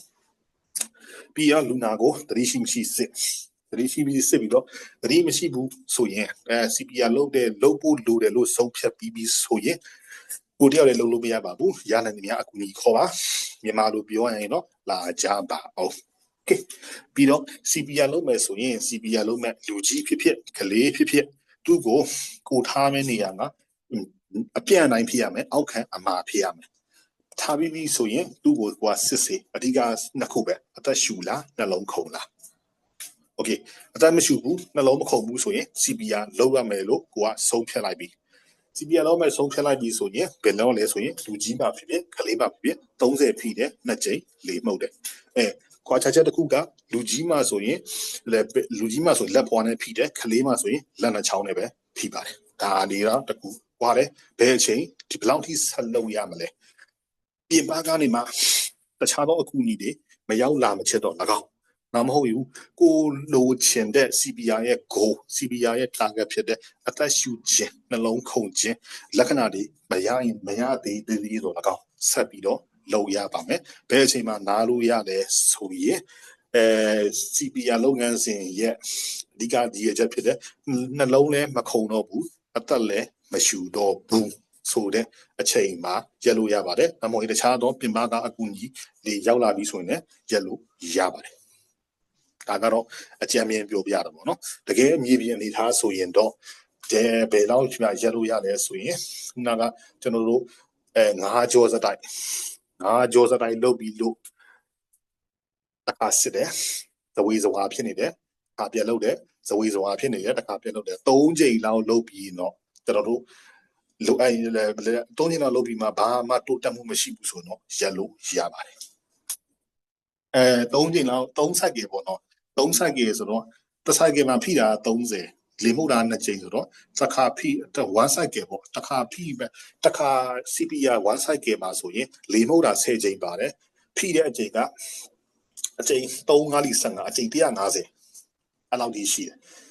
အဲ့လောက်ကိုမှ3ချိန်ဖိတယ်150ဆိုရင်15 3 45အချိန်450ဖိတယ်အသက်ရှူခြင်းကအချိန်30လောက်မှုတ်ပြီးမှမရဘူးဆိုရင်တော့ဒါနည်းနည်းပြန်စစ်ပေါ့ကိုရဲ့လူနာရဲ့အချိန်တွေကိုပြန်ကြည့်လိုက်ဘလို့မှလုံးလို့အဆင်မပြေတော့တဲ့အနေထားဘလို့မှတိုးတက်စရာမရှိတဲ့အနေထားဆိုရင်တော့မျက်လုံးလေးဖွင့်ကြည့်လိုက်မျက်လုံးဖွင့်ပြီးတော့ဓမီထိုးကြည့်လိုက်တငယ်အိမ်ကျဲနေတယ်ဆိုရင်တော့နားလို့ရတယ်မဟုတ်ဘူးပုံမှန်အတိုင်းဆိုရင်တော့ guideline အတိုင်းဆိုရင်တော့9ကြောစတိုက်သွားတယ်9ကြောစတိုက်လုပ်တယ်ပြီးတော့3က4ကလောက်ပြီး5ကလာဒီနိုင်ဆုံးက5ကအောက်ထစ်က5ကသွားပြီးမှ5 second 3 second နဲ့5 second လောက်သွားပြီးမှမရလို့ဘူးဆိုရင်တော့နားလို့ရပါတယ်ကျွန်တော်တို့ကတော့ဆေးရုံမှာဆိုရင်တော့ဒါကျွန်တော်တို့ဘယ်လိုလဲဆိုတော့3ကဆိုတော့ဟောပေါ့နော်အချိန်90အချိန်100လောက်ကျွန်တော်တို့ဖိလိုက်တယ်4ကြောလောက်တော့ကျွန်တော်တို့ဖိပြီးတော့မှဖိပြီးတော့ကျွန်တော်တို့စမ်းကြည့်တယ်နှလုံးခုန်လားအသက်ရှူလားမရှိဘူးမရှိဘာမှဇဝေဇဝါဖြစ်နေတဲ့အနေထားဆို ECG ဆွဲလိုက်တယ်အဲ့ဒီမှာတန်းကနေပေါ်နေပြီဆိုရင်ရပြီအဲ့လို CPR ရက်တယ်လူနာရှင်ကိုကျွန်တော်တို့ကပြောပြတယ်လူနာအကြောင်းရှင်းပြတယ်သူတို့ဘယ်လိုဆက်လုပ်ချင်လဲဒါကျွန်တော်တို့ကဆက်ပြီးတော့တိုင်ပင်တယ်ပေါ့နော်ဒါကတော့စေယုံဆိုင်နေတဲ့ခါလေးချိန်ပြီးတော့ပြောပြတာသူခုဆရာမတို့နေတဲ့ကတော့CPR လုပ်တယ်ဆိုပြီးတော့ဒီတယောက်တည်းကိုပဲကျွန်တော်တို့ကဥတီနေလို့မရပါဘူးကျန်တဲ့လူနာတွေလည်းကိုရီးယားကြည့်ရမှာဖြစ်တဲ့အတွက်ကြောင့်ကိုလုပ်ပေးရမယ့်လူနာရဲ့ကနဦးအခြေအနေလက်ရှိသူထိတာတဲ့အနေထားအခုလက်ရှိမှာသူဖြစ်နေတဲ့အနေထားချိန်ပြီးတော့ CPR ကိုဘယ်လောက်ထိလောက်ရမလဲဆိုတာတော့ကိုရဲ့အနေထားအရမြေပြင်အနေထားအရကိုဘာသာကိုအကောင်းဆုံးအနေထားကိုတုံးတက်ပြီးတော့လုပ်ကြပါအဲ့ဒါကတော့အရေးကြီးတယ်ပေါ့နော်နောက်တစ်ခုပါဒါ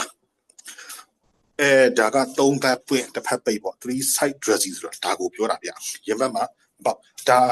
တကယ်နိုင်ငံခြားမှာဖြစ်ခဲ့တဲ့တိုင်ရနော်ဒါကျွန်တော်တို့မြန်မာနိုင်ငံမှာဖြစ်တာမဟုတ်ပါလဲဆိုတော့ဒါ gun shot ဒါတနက်ပြတာအဲ့ဒီမှာသူရေးထားတယ်ပေါ့နော်regardless of who side တိုင်ရရဲ့အပေါက်ဘလောက်ပဲကြဲဘလောက်ပဲကျင် apply the occlusive dressing tape on 3 side ဆေးထည့်ရမယ့်ပုံစံကတဲ့ဘာလဲဆိုတော့ occlusive ဆိုတာဒါဒီလိုပဲလုပ်ရမှာတခြားတွေလုပ်လို့မရဘူးဒီလိုပဲလုပ်ရမှာဘယ်လိုလုပ်ရမလဲဆိုရင် plastic အပါလေးတစ်ခုကိုယူပြီးတော့3ဘက်ကနေကိုဘယ်ဘက်ကိုအပွင့်ထားမလဲဆိုတာဒါကိုကအခြေအနေကြည့်ပြီးတော့လုပ်ကိုအခြေအနေကြည့်ပြီးတော့ကိုပိတ်အဓိကပြောချင်တဲ့ဘောက3ဘက်ကိုပိတ်မယ်တစ်ဖက်ကိုပိတ်မယ်တစ်ဖက်ကိုဖွင့်မယ်အမှ3ဘက်ကိုပိတ်ထားတယ်တစ်ဖက်ကိုဖွင့်တယ်အမှသူဘေးမှာရေးထားတယ် medic shock consider medic ဆိုတာကစီစေးတက်တာကစေးကုမဲ့လူပေါ့နော်ဘာလဲဆိုတော့ cutting the square of patch ဘာဆိုရင်ဘာညာခုပါပေါ့ဗျာပြောချင်တဲ့ဘောကသူ့ကိုတရားကိုလုံလောက်ကာပေးနိုင်မယ်ကာကွယ်ပေးနိုင်မယ်အရာတစ်ခု plastic စားကိုယူပြီးတော့အဲ့ဒီမှာပြီးရင်အဲ့ဒီ dressing လိုမျိုးသူ့ကိုကတ်ပြီးတော့အပေါ်ကနေတိမ်နဲ့နှစ်ခါတိမ်တဲ့ပြန်အခုနပြောလို့ပေါ့တိတ်တောင်းဘာလဲဆိုတော့ plastic က3ဘက်ကိုကတစ်ဖက်ကိုဖွင့်ဒါကိုပြချင်တာဒါ3 side dressing ပါဘယ်လိုနေထားလဲဆိုရင် open pneumothorax ပေါ့နော် open pneumothorax ဆိုတာဒီအပရန် open pneumo ဆိုတာကရင်ပန်းအပွင့်တန်ရအဲ့လိုပြောတာကြည့်လားဆရာနောက်ပေါ့ကဲကုန်ပါပြီဗျာဒီနေ့ ကျွန်တော်ပေးရမယ်ကျွန်တော်ပေးနိုင်ပေးချင်တဲ့အပိုင်းတွေအကုန်လုံးကကျွန်တော်တို့ကပြီးပြီပေါ့နော်ဒါကတစ်ပိုင်းဒီကဒါကခုနကပြောခဲ့တာက three side dressing နဲ့ကျွန်တော်ခုနကလည်းအစတွေကကျွန်တော်ပြောခဲ့တယ် three side dressing အရေးကြီးတယ် CPR အရေးကြီးတယ်အဲ့ဒီမှာကကျွန်တော်တို့ဒါသင်ခန်းစာရဲ့အစမှာပြောခဲ့တဲ့recovery position တတိမိနဲ့လူနာကိုဘယ်လိုထားမလဲဆိုတာ recovery position ဆိုတာဘေးတစ်စောင်းနေထားဒီလိုဘယ်လိုမျိုးလဲဆိုရင်လူနာကဒီလိုအခုလိုအိတ်နေဆိုရင်ညာဘက်ခြမ်းပေါ့နော်ညာဘက်ခြမ်းကိုစောင်းမယ်ဆိုရင်ညာဘက်ခြမ်းလက်ကအောက်မှာရှိမယ်ဘယ်ဘက်ခြမ်းလက်ကသူ့ရဲ့ခေါင်းအောက်မှာခုထားမယ်အဲ့ဒါပါပဲဒီခေါင်းကပြန်လဲမကြလာပါလဲပြီးတော့ကြလာရင်တက်ရှူလမ်းကြောင်းခောက်သွားမယ်တက်ရှူလမ်းကြောင်းပိတ်သွားတတ်ပါတယ်အဲ့ဒါကြောင့်မို့ခေါင်းကအောက်ကိုပြန်လဲပြီးတော့မခောက်အောင်ညာဘက်ခြမ်းကိုစောင်းနေဆိုရင်ညာဘက်ခြမ်းကိုစောင်းနေဆိုရင်သူ့ရဲ့ဘယ်ဘက်လက်ကခေါင်းလူနာရဲ့ခေါင်းအောက်မှာရှိရမယ်ဘယ်ဘက်ခြမ်းကိုစောင်းနေဆိုရင်ညာဘက်ခြမ်းလက်ကလူနာရဲ့ခေါင်းအောက်မှာရှိရမယ်ဘယ်ဘက်ကိုစောင်းညာဘက်ကိုစောင်းဒါလေးတော့ဒီပုံစံလေးတော့မြင်အောင်ကြည့်ပါဒါအခုကတော့လူနာရဲ့ပုံကညာဘက်ခြမ်းကိုစောင်းတာပါအဲ့ဒါကြောင့်မို့ညာစောင်းရင်ဘယ်လက်ကခေါင်းအောင်ပါဘယ်စောင်းရင်ညာလက်ကခေါင်းအောင်ပါဘယ်ဘက်စောင်းညာဘက်စောင်းဒါကြိုက်တယ်လို့စောင်းလို့ရတယ်အဓိကကပစောင်းဖြစ်နေဖို့လိုတယ်ခေါင်းပြန်မလဲဖို့လိုတယ်အဲ့ဒါကြောင့်မို့လက်ကိုထုထားပါအဲ့ဒါ recovery position လို့ပြလာတာဒါဆိုရင်ဒီနေ့သင်ခန်းစာနဲ့ပတ်သက်ပြီးတော့ကျွန်တော်ဘက်ကအကုန်လုံးကျွန်တော်တီးသမျှပေါ့နော်ကျွန်တော်တီးသမျှကျွန်တော်နားလေထားသမျှကျွန်တော်ရှာထားသမျှအကုန်လုံးကျွန်တော်ချပြပေးလိုက်ပါပြီဆရာမတို့အနေနဲ့နားမလေတာရှိရင်ဇဝေဇဝါဖြစ်နေတာရှိရင်ပြောလို့ရပါတယ်ဆရာဟိုမှာလေဟိုမှာလားဓမ္မပုံလေးချက်ပြအဲ့ဒီမှာအမဲလေးတွေလားအဲ့ဒါဓမ္မမှာပုံမှန်ဆိုရင်ဒါကဒီအယိုးပေါ့နော်အဲ့အဖြူချောင်းတွေကအယိုးဗျအယိုးနံယိုးအယိုးဆိုတာတခြားမဟုတ်နံယိုးဘေးအပေါ်ဆုံးမှာတောင်မှန်လိုမျိုးခြုံထွက်နေတဲ့အယိုးနှစ်ချောင်းရှိတယ်အဲ့ဒါညက်ယိုးကလဗီကဲအဲ့ဒါညက်ယိုးပေါ့နော်ပြီးရင်အဲ့မှာရင်ဘက်မှာမြင်ရတဲ့မဲကြီးနှစ်ခုကမဲအကြီးကြီးနှစ်ခုကအဲ့ဒါအဆုပ်ဘေးမှာအဲ့ဒီရင်ဘက်ရဲ့ဘေးမှာဟုတ်လားအမဲချောင်းနှစ်ထပ်သုံးထပ်လေမသိရင်ဟိုဝက်အစီလိုမျိုးပဲအစီတစ်ထပ်အသားတစ်ထပ်ပေါ့နော်အမဲလေးမြင်နေရတာအဲ့ဒါကျွန်တော်တို့ခုနကပြောခဲ့တဲ့ရင်ဘက်အပွင့်တန်ရာမှာအတွင်းတို့လေစုပ်ဝင်ခြင်းညူမိုတိုရက်ဆိုတာဒါပါညူမိုတိုရက်မဟုတ်ပါလဲ surgical FIC မှာဆိုတာဒါအဲ့ဒီလိုမျိုးပေါ့နော်မဲလေးမြင်နေရတဲ့နေရာမှာလိုမျိုးနေရာမှာဆိုရင်ကျွန်တော်တို့ကလက်နဲ့ဖိကြည့်လိုက်ရင်ခုနက plastic bag sensation plastic ဇာတ်ကိုလက်မှာပုတ်နေရတယ်လို့ဟိုဖော်တွေကိုလက်နဲ့ဖိရတယ်လို့မျိုးကူကြီးနဲ့အဲ့လိုမျိုး sensation ရပါတယ်ဒီပုံလေးကဒါ surgical FIC မှာပေါ့နော်အဲ့ဒါလေးကိုပြတာဆရာခုနကဟို photo လေး series လို့မျိုးပြကြည့်လိုက် collection ဒါမဟုတ်ဘူးအမဟုတ်တော့ဆိုလူပုံဟုတ်တယ်ဒါကခုနပြောခဲ့တဲ့ဥစ္စာပေါ့နော်ဒါ three side dressing မှာocclusive dressing နော်သူကလွယ်တခြားသုံးလို့မရဘူးဒါ open chest ပေါ့နော် open chest ဆိုတာရင်ဘတ်အပွင့်တိုင်ရမှာသုံးရတဲ့ဥစ္စာopen ရော chest wall ပေါ့နော်သူပြလာတဲ့ဒါရင်ဘတ်မှာတိုင်ရအပွင့်တိုင်ရရတာတဲ့ but not gauze back ဒါဟိုပိတ်ဟိုဖြစ်လို့မရဘူး plastic ဇာဖြစ်ရမယ်ပတ်ဒီဇာဖြစ်လို့မရဘူး။ဘာဖြစ်လို့လဲဆိုတော့ plastic ဇာဖြစ်မှာပဲလေကအပြင်ကလေကအထင်းကိုပြန်မဝင်အထဲကိုထပ်မဝင်တော့မှာပတ်ဒီဇာဆိုရင်မြင်တဲ့အတိုင်းပဲပတ်ဒီဇာဆိုတာအပြားကြားပါလေဝင်လို့ရပါတယ်ဒါကြောင့်မို့ plastic ဇာအုပ်သုံးဘက်ကိုပိတ်တစ်ဖက်ကိုဖွင့်ဒါ three side dressing ပါ။ Okay ကြာခုနလိုပဲ photo collection လေးတစ်ချက်တပုံလေးကျွန်တော်ပြောချင်လို့ဒါပြီးပါပြီ။ဒါနဲ့ဟိုရတယ်မသိဘူးပြောကောင်းတယ်ပြောကောင်းလုံးလိုက်တော့ခွဲနေပြီဒီတပုံပြီးပြီအမဟုတ်ပါလေခုနကပြတဲ့လူလဲနေပုံဘောင်းမီအညိုလဲလူလဲနေပုံ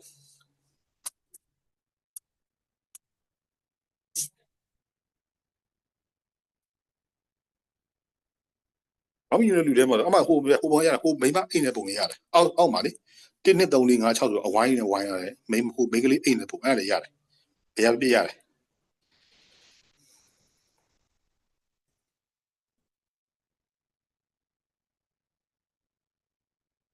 ဒါညီတဲ့ insertion ကဒါဟိုဘယ် pneumothorax ကထုတ်တဲ့ဥစ္စာဟိုအမှဟိုကောင်မလေးအိတ်နေပုံလေ open pneumo ရဲ့ဘေးကဒါကနောက်တစ်ပတ်မှကျွန်တော်တွဲပြောမှာအဲ့ဒီ open pneumo ကအဲ့ဒီ needle insertion ကနောက်မှကျွန်တော်တွဲပြောမှာနောက်တစ်ပတ်မှပြောဘာဖြစ်လို့ဒီနေ့ပြောတာတအားများမှထုတ်အောင်မှာဆိုလို့အဲ့ဒီခုနကကိုကောင်မလေးအိတ်နေပုံပဲ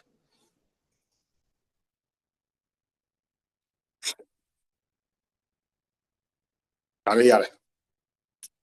ဒီဆိုရင်ဒီပုံဆိုရင်လူနာကဘယ်ဘက်ချောင်းဆောင်းတယ်ပေါ့နော်ဘယ်ဘက်ချောင်းဆောင်းတဲ့ပုံအမှဆိုရင်သူပြမယ်လား head another တစ်ကလက်ကဘယ်လဲဆိုတော့ဒီခေါင်းကပြန်မလဲလာအောင်လက်ကိုကွေးထားတာโอเคခြေထောက်ကလည်းဒူးလေးကွေးပြီးတော့တစ်ဖက်ကိုစောင်းထားတယ်ဆိုတာကလည်းသူ့ကိုဒီအရှိကိုလမ်းမကြအောင်ကအရှိကိုဒီအရှိကိုစောင်းတဲ့ဘက်ပုံဗျာဘယ်ဘက်စောင်းလဲဆိုဘယ်ဘက်ကိုထပ်ပြီးလမ်းမကြလာအောင်ဒူးနဲ့ထောက်တာလက်ကလည်းအဲ့လိုပဲကာတာနောက်တစ်ဖက်လက်ညာဘက်လက်ကဘာကြောင့်အောက်ကိုရှို့ထားလဲပေါ့ညာဘက်လက်ဘာကြောင့်အောက်ကိုရှို့ထားလဲဆိုတော့ဗဇက်ကပွင့်နေအောင်ပြောချင်တဲ့ပုံကခေါင်းလေကျပြီးတော့ဒီဟာကြီးအသက်ရှူလမ်းကြောင်းပြန်မပိတ်သွားအောင်ဒါ recovery position ပါဒါဒီနေ့သင်ခန်းစာမှာဆိုရင်တော့ဒီ position recovery position ကဘယ်လိုထားလဲဆိုတာသိရမယ်နောက်တစ်ခုက three side dressing ကိုဘယ်လိုထည့်လဲဆိုတာသိရမယ်three side dressing ထည့်ဘယ်လို step တွေဘယ်လိုဒဏ်ရာတွေမှာတုံးလဲဆိုတာသိရမယ်နောက်တစ်ခုကဘယ်လဲဆို CPR ပေါ့နော် CPR ဘယ်လောက်ထိအရေးကြီးတယ်သူ့ရဲ့လုပ်ငန်းစဉ်မှာဘာပါလဲသူ့လုပ်ငန်းစဉ်မှာဆိုဘယ်အဆင့်တွေရှိလဲဘယ်အချိန်ထိလုပ်ရမလဲဘယ်လိုအချိန်မှာရက်မလဲဒါသိရမယ်ဒီနေ့သင်ခန်းစာဒါဒီနေ့သင်ခန်းစာကတော့ဒါ medic တွေရဲ့တကယ်ပေါ့နော် medic တယောက်အနေနဲ့ဆိုရင်ဒီ CPR မှာမလုပ်တတ်ဘူးဆိုရင် medic လို့မခေါ်ထိုက်တဲ့အရာလို့တော့ပြောလို့ရပါတယ်အဲ့ဒါကြောင့်မို့လုံးတက်အောင်လုပ်ပါကြိုးစားပါဗီဒီယိုလေးလည်းပြထားတယ်ကြောင့်မို့ကျွန်တော်ဘာလို့ကျင်လဲဆိုရင်အဖွဲတိုင်းအိမ်စာလို့ကျင်ပါတယ်ဟိုအတိတ်ဆုံးတော့ဗျာအချိန်30လောက်ဖိပြီးတော့2ချိန်တော့လေမှုတ်လို့ရတယ်ပေါ့နော်ဒို့ပေတိဘာလဲဆိုတော့လေမှုတ်တာကတော့ဟန်ပြလောက်မှုတ်လို့တော့ရတယ်ဘာဖြစ်လို့ဆိုတော့ယောက်ျားလေးမိန်းကလေးဆိုရင်နည်းနည်းပြဿနာရှုပ်ပါဆိုလို့မိန်းကလေးချင်းကတော့ပြဿနာမရှိဘူးယောက်ျားလေးချင်းကတော့ပြဿနာမရှိဘူးပြဿနာကနောက်ပိုင်းမှာကျတော့လေယောက်ျားချင်းလဲအဲ့လိုမျိုးလေမှုတ်ပြီးတော့ခဏကြာရင်သဘောကျသွားပြီးတော့ကြိုက်သွားမိရင်တော့ကျွန်တော်တောင်းမယူဘူးเนาะဒါကလည်းဆိုတော့အဓိကလိုချင်တာကလက်အနေထားဖိတဲ့အချိန်မှာသုံးတဲ့အားတခုပြောဖို့ကြံတယ်ဘာလဲဆိုတော့လက်အနေထားမှာလေကိုကလက်ကိုဖိရတယ်လူနာကိုကဘာလဲဆိုတော့နံပါတ်1ပါဒါကျွန်တော်ထပ်ဆောင်ဖို့ပြရနော်ကိုနေရမယ့်ပုံစံကလူနာရဲ့ညာဘက်ခြမ်းမှာကိုကနေရမယ်ညာဘက်ခြမ်းမှာနေဘယ်တော့မှဘယ်ဘက်ခြမ်းမှာမနေနဲ့ every medic every doctor ဒီကျွန်တော်တို့ဆေးပညာအပိုင်းဝိုင်းကလူနာကိုစိုင်းညာဘက်ပဲစိုင်းဘယ်တော့မှဘယ်ရမစိုင်းအဲ့ဒါဒီရှိတယ်ညာဘက်မှာနေပြီးတော့ကိုကဒူးထောက်ပြီးတော့သူ့ရဲ့အပေါ်ကနေကိုကမိုးပြီးတော့လက်ကိုကိုကတင်ပြီးတာနဲ့ CPR စားလို့တော့မယ် CPR လုပ်တော့မယ်ဆိုရင်ကိုလက်ကအဖြောက်တိုင်းထားဖိတဲ့အားကတထောင်စစ်အားကိုမတုံဘူးလက်ကောက်အားကိုမတုံဘူးလက်မောင်းခွင်ပေါ့ဒီကျွန်တော်တို့ပြောမယ်လက်မောင်းရဲ့အားလက်မောင်းဒီအယိုးစုံရဲ့အားကိုတုံတာလက်ကွေးလို့မရဘူးတထောင်လက်ကောက်ရဲ့ဖိအားမရဘူးတထောင်စစ်ရဲ့ဖိအားမရဘူးဒီလက်မောင်းစုံရဲ့ဖိအားနဲ့ဖိတာလက်ကိုလုံးဝအဖြောက်တိုင်းထားရမယ်အဲ့ဒါပြောဖို့ကြံနေလို့ကျွန်တော်တခုမှတတိယလို့ကျွန်တော်ပြန်ပြောပြနော်ဒါပေမဲ့တစ်ကလူနာပလက်လှန်တာလူနာလုံးမဲ့လူကလုံးပြီးဒီ volunteer ပေါ့နော် volunteer ကပလက်အနေထားမှာထားကိုကလူနာရဲ့ညာဘက်ချက်မှာနေကိုကဒူးထောက်ပြီးတော့ထိုင်တာတခါတည်းဒူးတင်ဒီပစစ်တုပ်ထိုင်ပြီးတော့လူနာကိုကဘယ်သလားညာသလားတခါတည်းရွေးဘယ်သလားဆိုရင်ဘယ်ကိုအောက်မှာထားညာသလားဆိုညာအောက်မှာထားတစ်ဖက်လက်ကဒီလက်အပေါ်မှာ grip ပေါ့နော်ကျွန်တော်တို့ဒီလက်သေးနဲ့လက်သေးရဖြစ်တာလက်ကြားတွေတဲကိုလက်ချောင်းကြီးထိပ်ပြီးတော့မြင်းနေအောင်ကိုင်းတာကိုင်းပြီးရင်စားတော့မယ်ဟေးဆိုတော့ねကိုက position ကိုအတင်းယူတဲ့ချိန်ကျရင်လက်ကိုတစ်ဖြောက်ရတာကွေးလို့မရဘူးเนาะအဲ့ဒီကွေးတဲ့ဗီဒီယိုတွေ့ရင်ကျွန်တော်ဝင်ပြောမှာနော်တကယ်သူပြက်လာဘာဖြစ်လို့ဆိုတော့အဲ့ဒီကလုံးဝအမားမခံဘူးအဲ့ဒီအားမှားတာနဲ့ဒီကျွန်တော်တို့ compression force ကရော့ရင် CPR fail ဖြစ်မှာအဲ့ဒါကြောင့်မို့လက်ကောက်ဝအောင်မတော်ဘူးလက်တောင်စစ်အောင်မတော်ဘူး လက်မောင်းအယိုးစုံရဲ့အားဒီလက်မောင်းခွင်ပေါ့နော်ဒီဘယ်လိုပြောမလဲ humerus ဆိုရင်ဒီလက်မောင်းပဲပြောပါတော့လက်မောင်းအယိုးစုံကြီးရဲ့အားကိုသုံးမှာအကြောင်းကိုလက်ကတစ်ဖြောင်းနဲ့ဖြစ်ရမယ်ခန္ဓာလူနာရဲ့ကိုယ်မှာကိုကမိုးပြီးတော့လက်ကတစ်ဖြောင်းနဲ့ဖြစ်နေရမယ်ဗီဒီယိုရိုက်ပြီးတော့ပို့ပေးရမယ်အချိန်30စာနော်လုပ်ပြီးလေပုတ်တာနှစ်ခါပါမယ်အချိန်30 once more ပဲ one round စာပဲရိုက်ပေးပါဗီဒီယိုရိုက်တဲ့ခါကျရင်လူနာရဲ့အနေထားကိုမလို့ခြင်းဘူးကျွန်တော်သိချင်တာကကို CPR လုံးမဲ့လူရဲ့လက်အနေထားယူလာတဲ့ position အနေထားအဲ့ဒါတွေကိုလိုချင်တာဒါကအရှိလူတွေပေါ့နော်အရှိအဖွဲ့တွေမှာပို့ခဲ့တဲ့ဒါ PFE class 1ဒါ first attempt ကပို့ခဲ့တဲ့ရဲဘော်တွေပို့ခဲ့တဲ့ဥစ္စာဒုတိယတင်တန်းတော့ကျွန်တော်လူပူများလာတယ်အဖွဲ့တွေပူများလာတယ်အဲ့ဒါကြောင့်သူကဒီလူပါအပြီးပေါ့နော်ရိုက်ပြတာဘာဖြစ်လို့ဆိုတော့ဒီဒါပထမဆုံးကျင်ညာရဲဘော်တွေတက်တက်မှုကျွန်တော်တို့ကမျက်နှာမပါလဲရတယ်ဆိုပြီးတော့ပြတာမျက်နှာပါလာလဲပြဿနာမရှိဘူးကျွန်တော်တို့ဒီ group က secure ဖြစ်တယ်အာမခံတယ်အဲ့ဒါလေးတော့ဗီဒီယိုလေးတွေပို့ပေးကြပါကျွန်တော်တောက်ကြနေနောက်ဆုံးလောက်ထားပြီးတော့ပို့ပေးကြပါကျွန်တော်တို့ကြည့်ပေးပါမယ်လို့အချက်ရှိလဲပြန်ပြီးတော့ပြောလို့ရအောင်ပါဒီနေ့ဖို့ကတော့ကျွန်တော်ဘက်ကကုန်ပါပြီဗျဆရာဆိုင်အမလိုအဲ့ဒါရှိရင်ဝင်ဖြည့်ပြောလို့ရပါတယ်ဗျ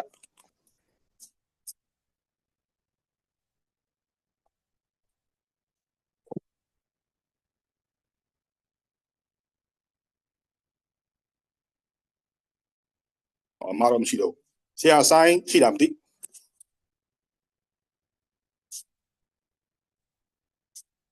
ဆရာဆိုင်လည်းမအောင်တယ်โอเคအဲ့ဆိုရင်ဒါမေးရရှိတယ်မသိ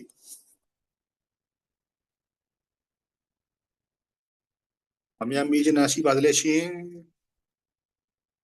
ကျွန်တော်မေးချင်တာလေးရှိပါဗျโอเคဗျလောက်ပါဆရာအခုဒီ CPR မှာလေလူကြီးဆိုလို့ရှိရင် best rate က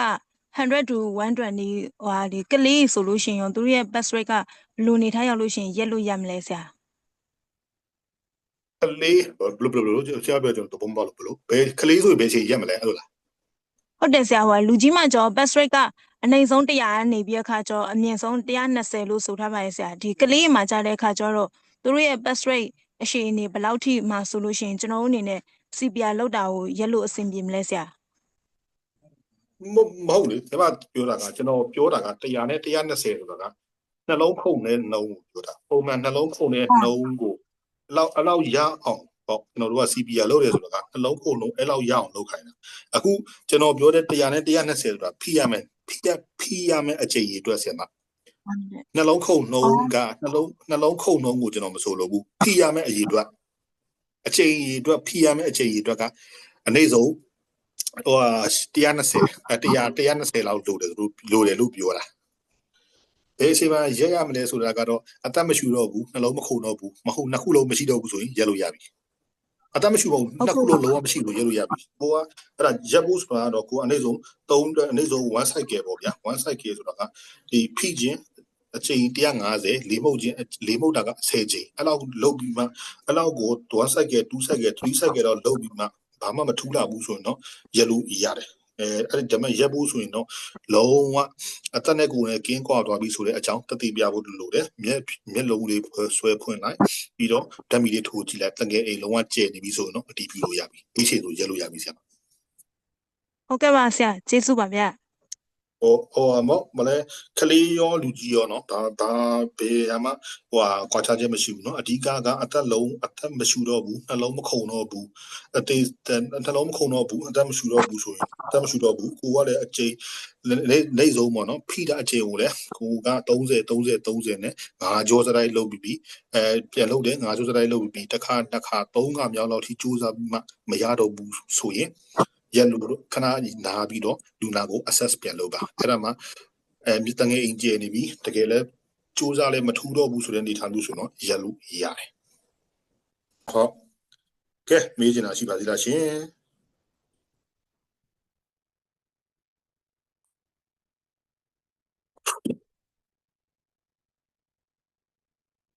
ဒါလက်ကွေးရလား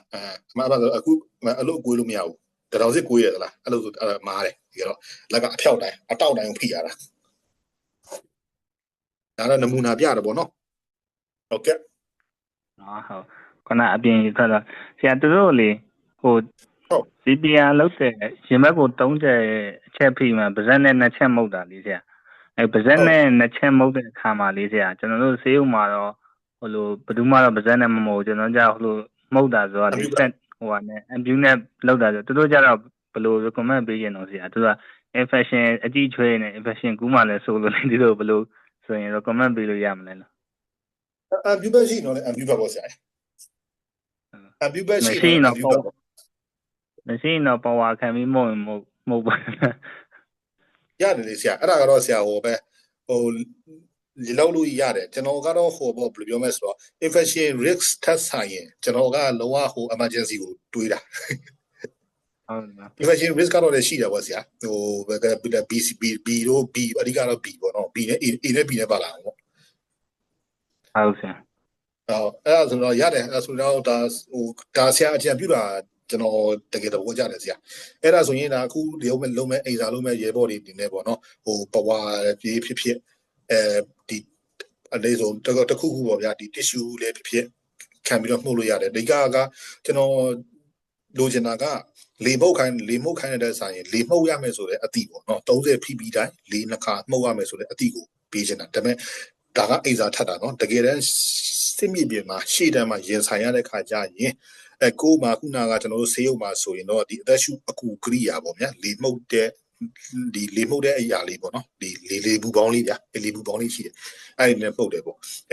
တကယ်တမ်းကိုကအခုဒီကိုမှာအနေထားရမပြည့်စုံတဲ့မရှိဘူးဆိုရင်တော့ကျွန်တော်တို့ရတဲ့နီးပဲတောင်းရမှာပေါ့ဘယ်လိုလဲဆိုတော့ခုနကပြောလို့ပေါ့တွေ့လုပ်ပြီးဆိုရင်တော့အကာအကွယ်တွေပါတယ်တဲ့ဆိုင်လူနာအသက်ရှင်ဖို့ပဲကျွန်တော်တို့ဦးစားပေးတဲ့အတွက်ကြောင့်ခုနပြောပြောတခြား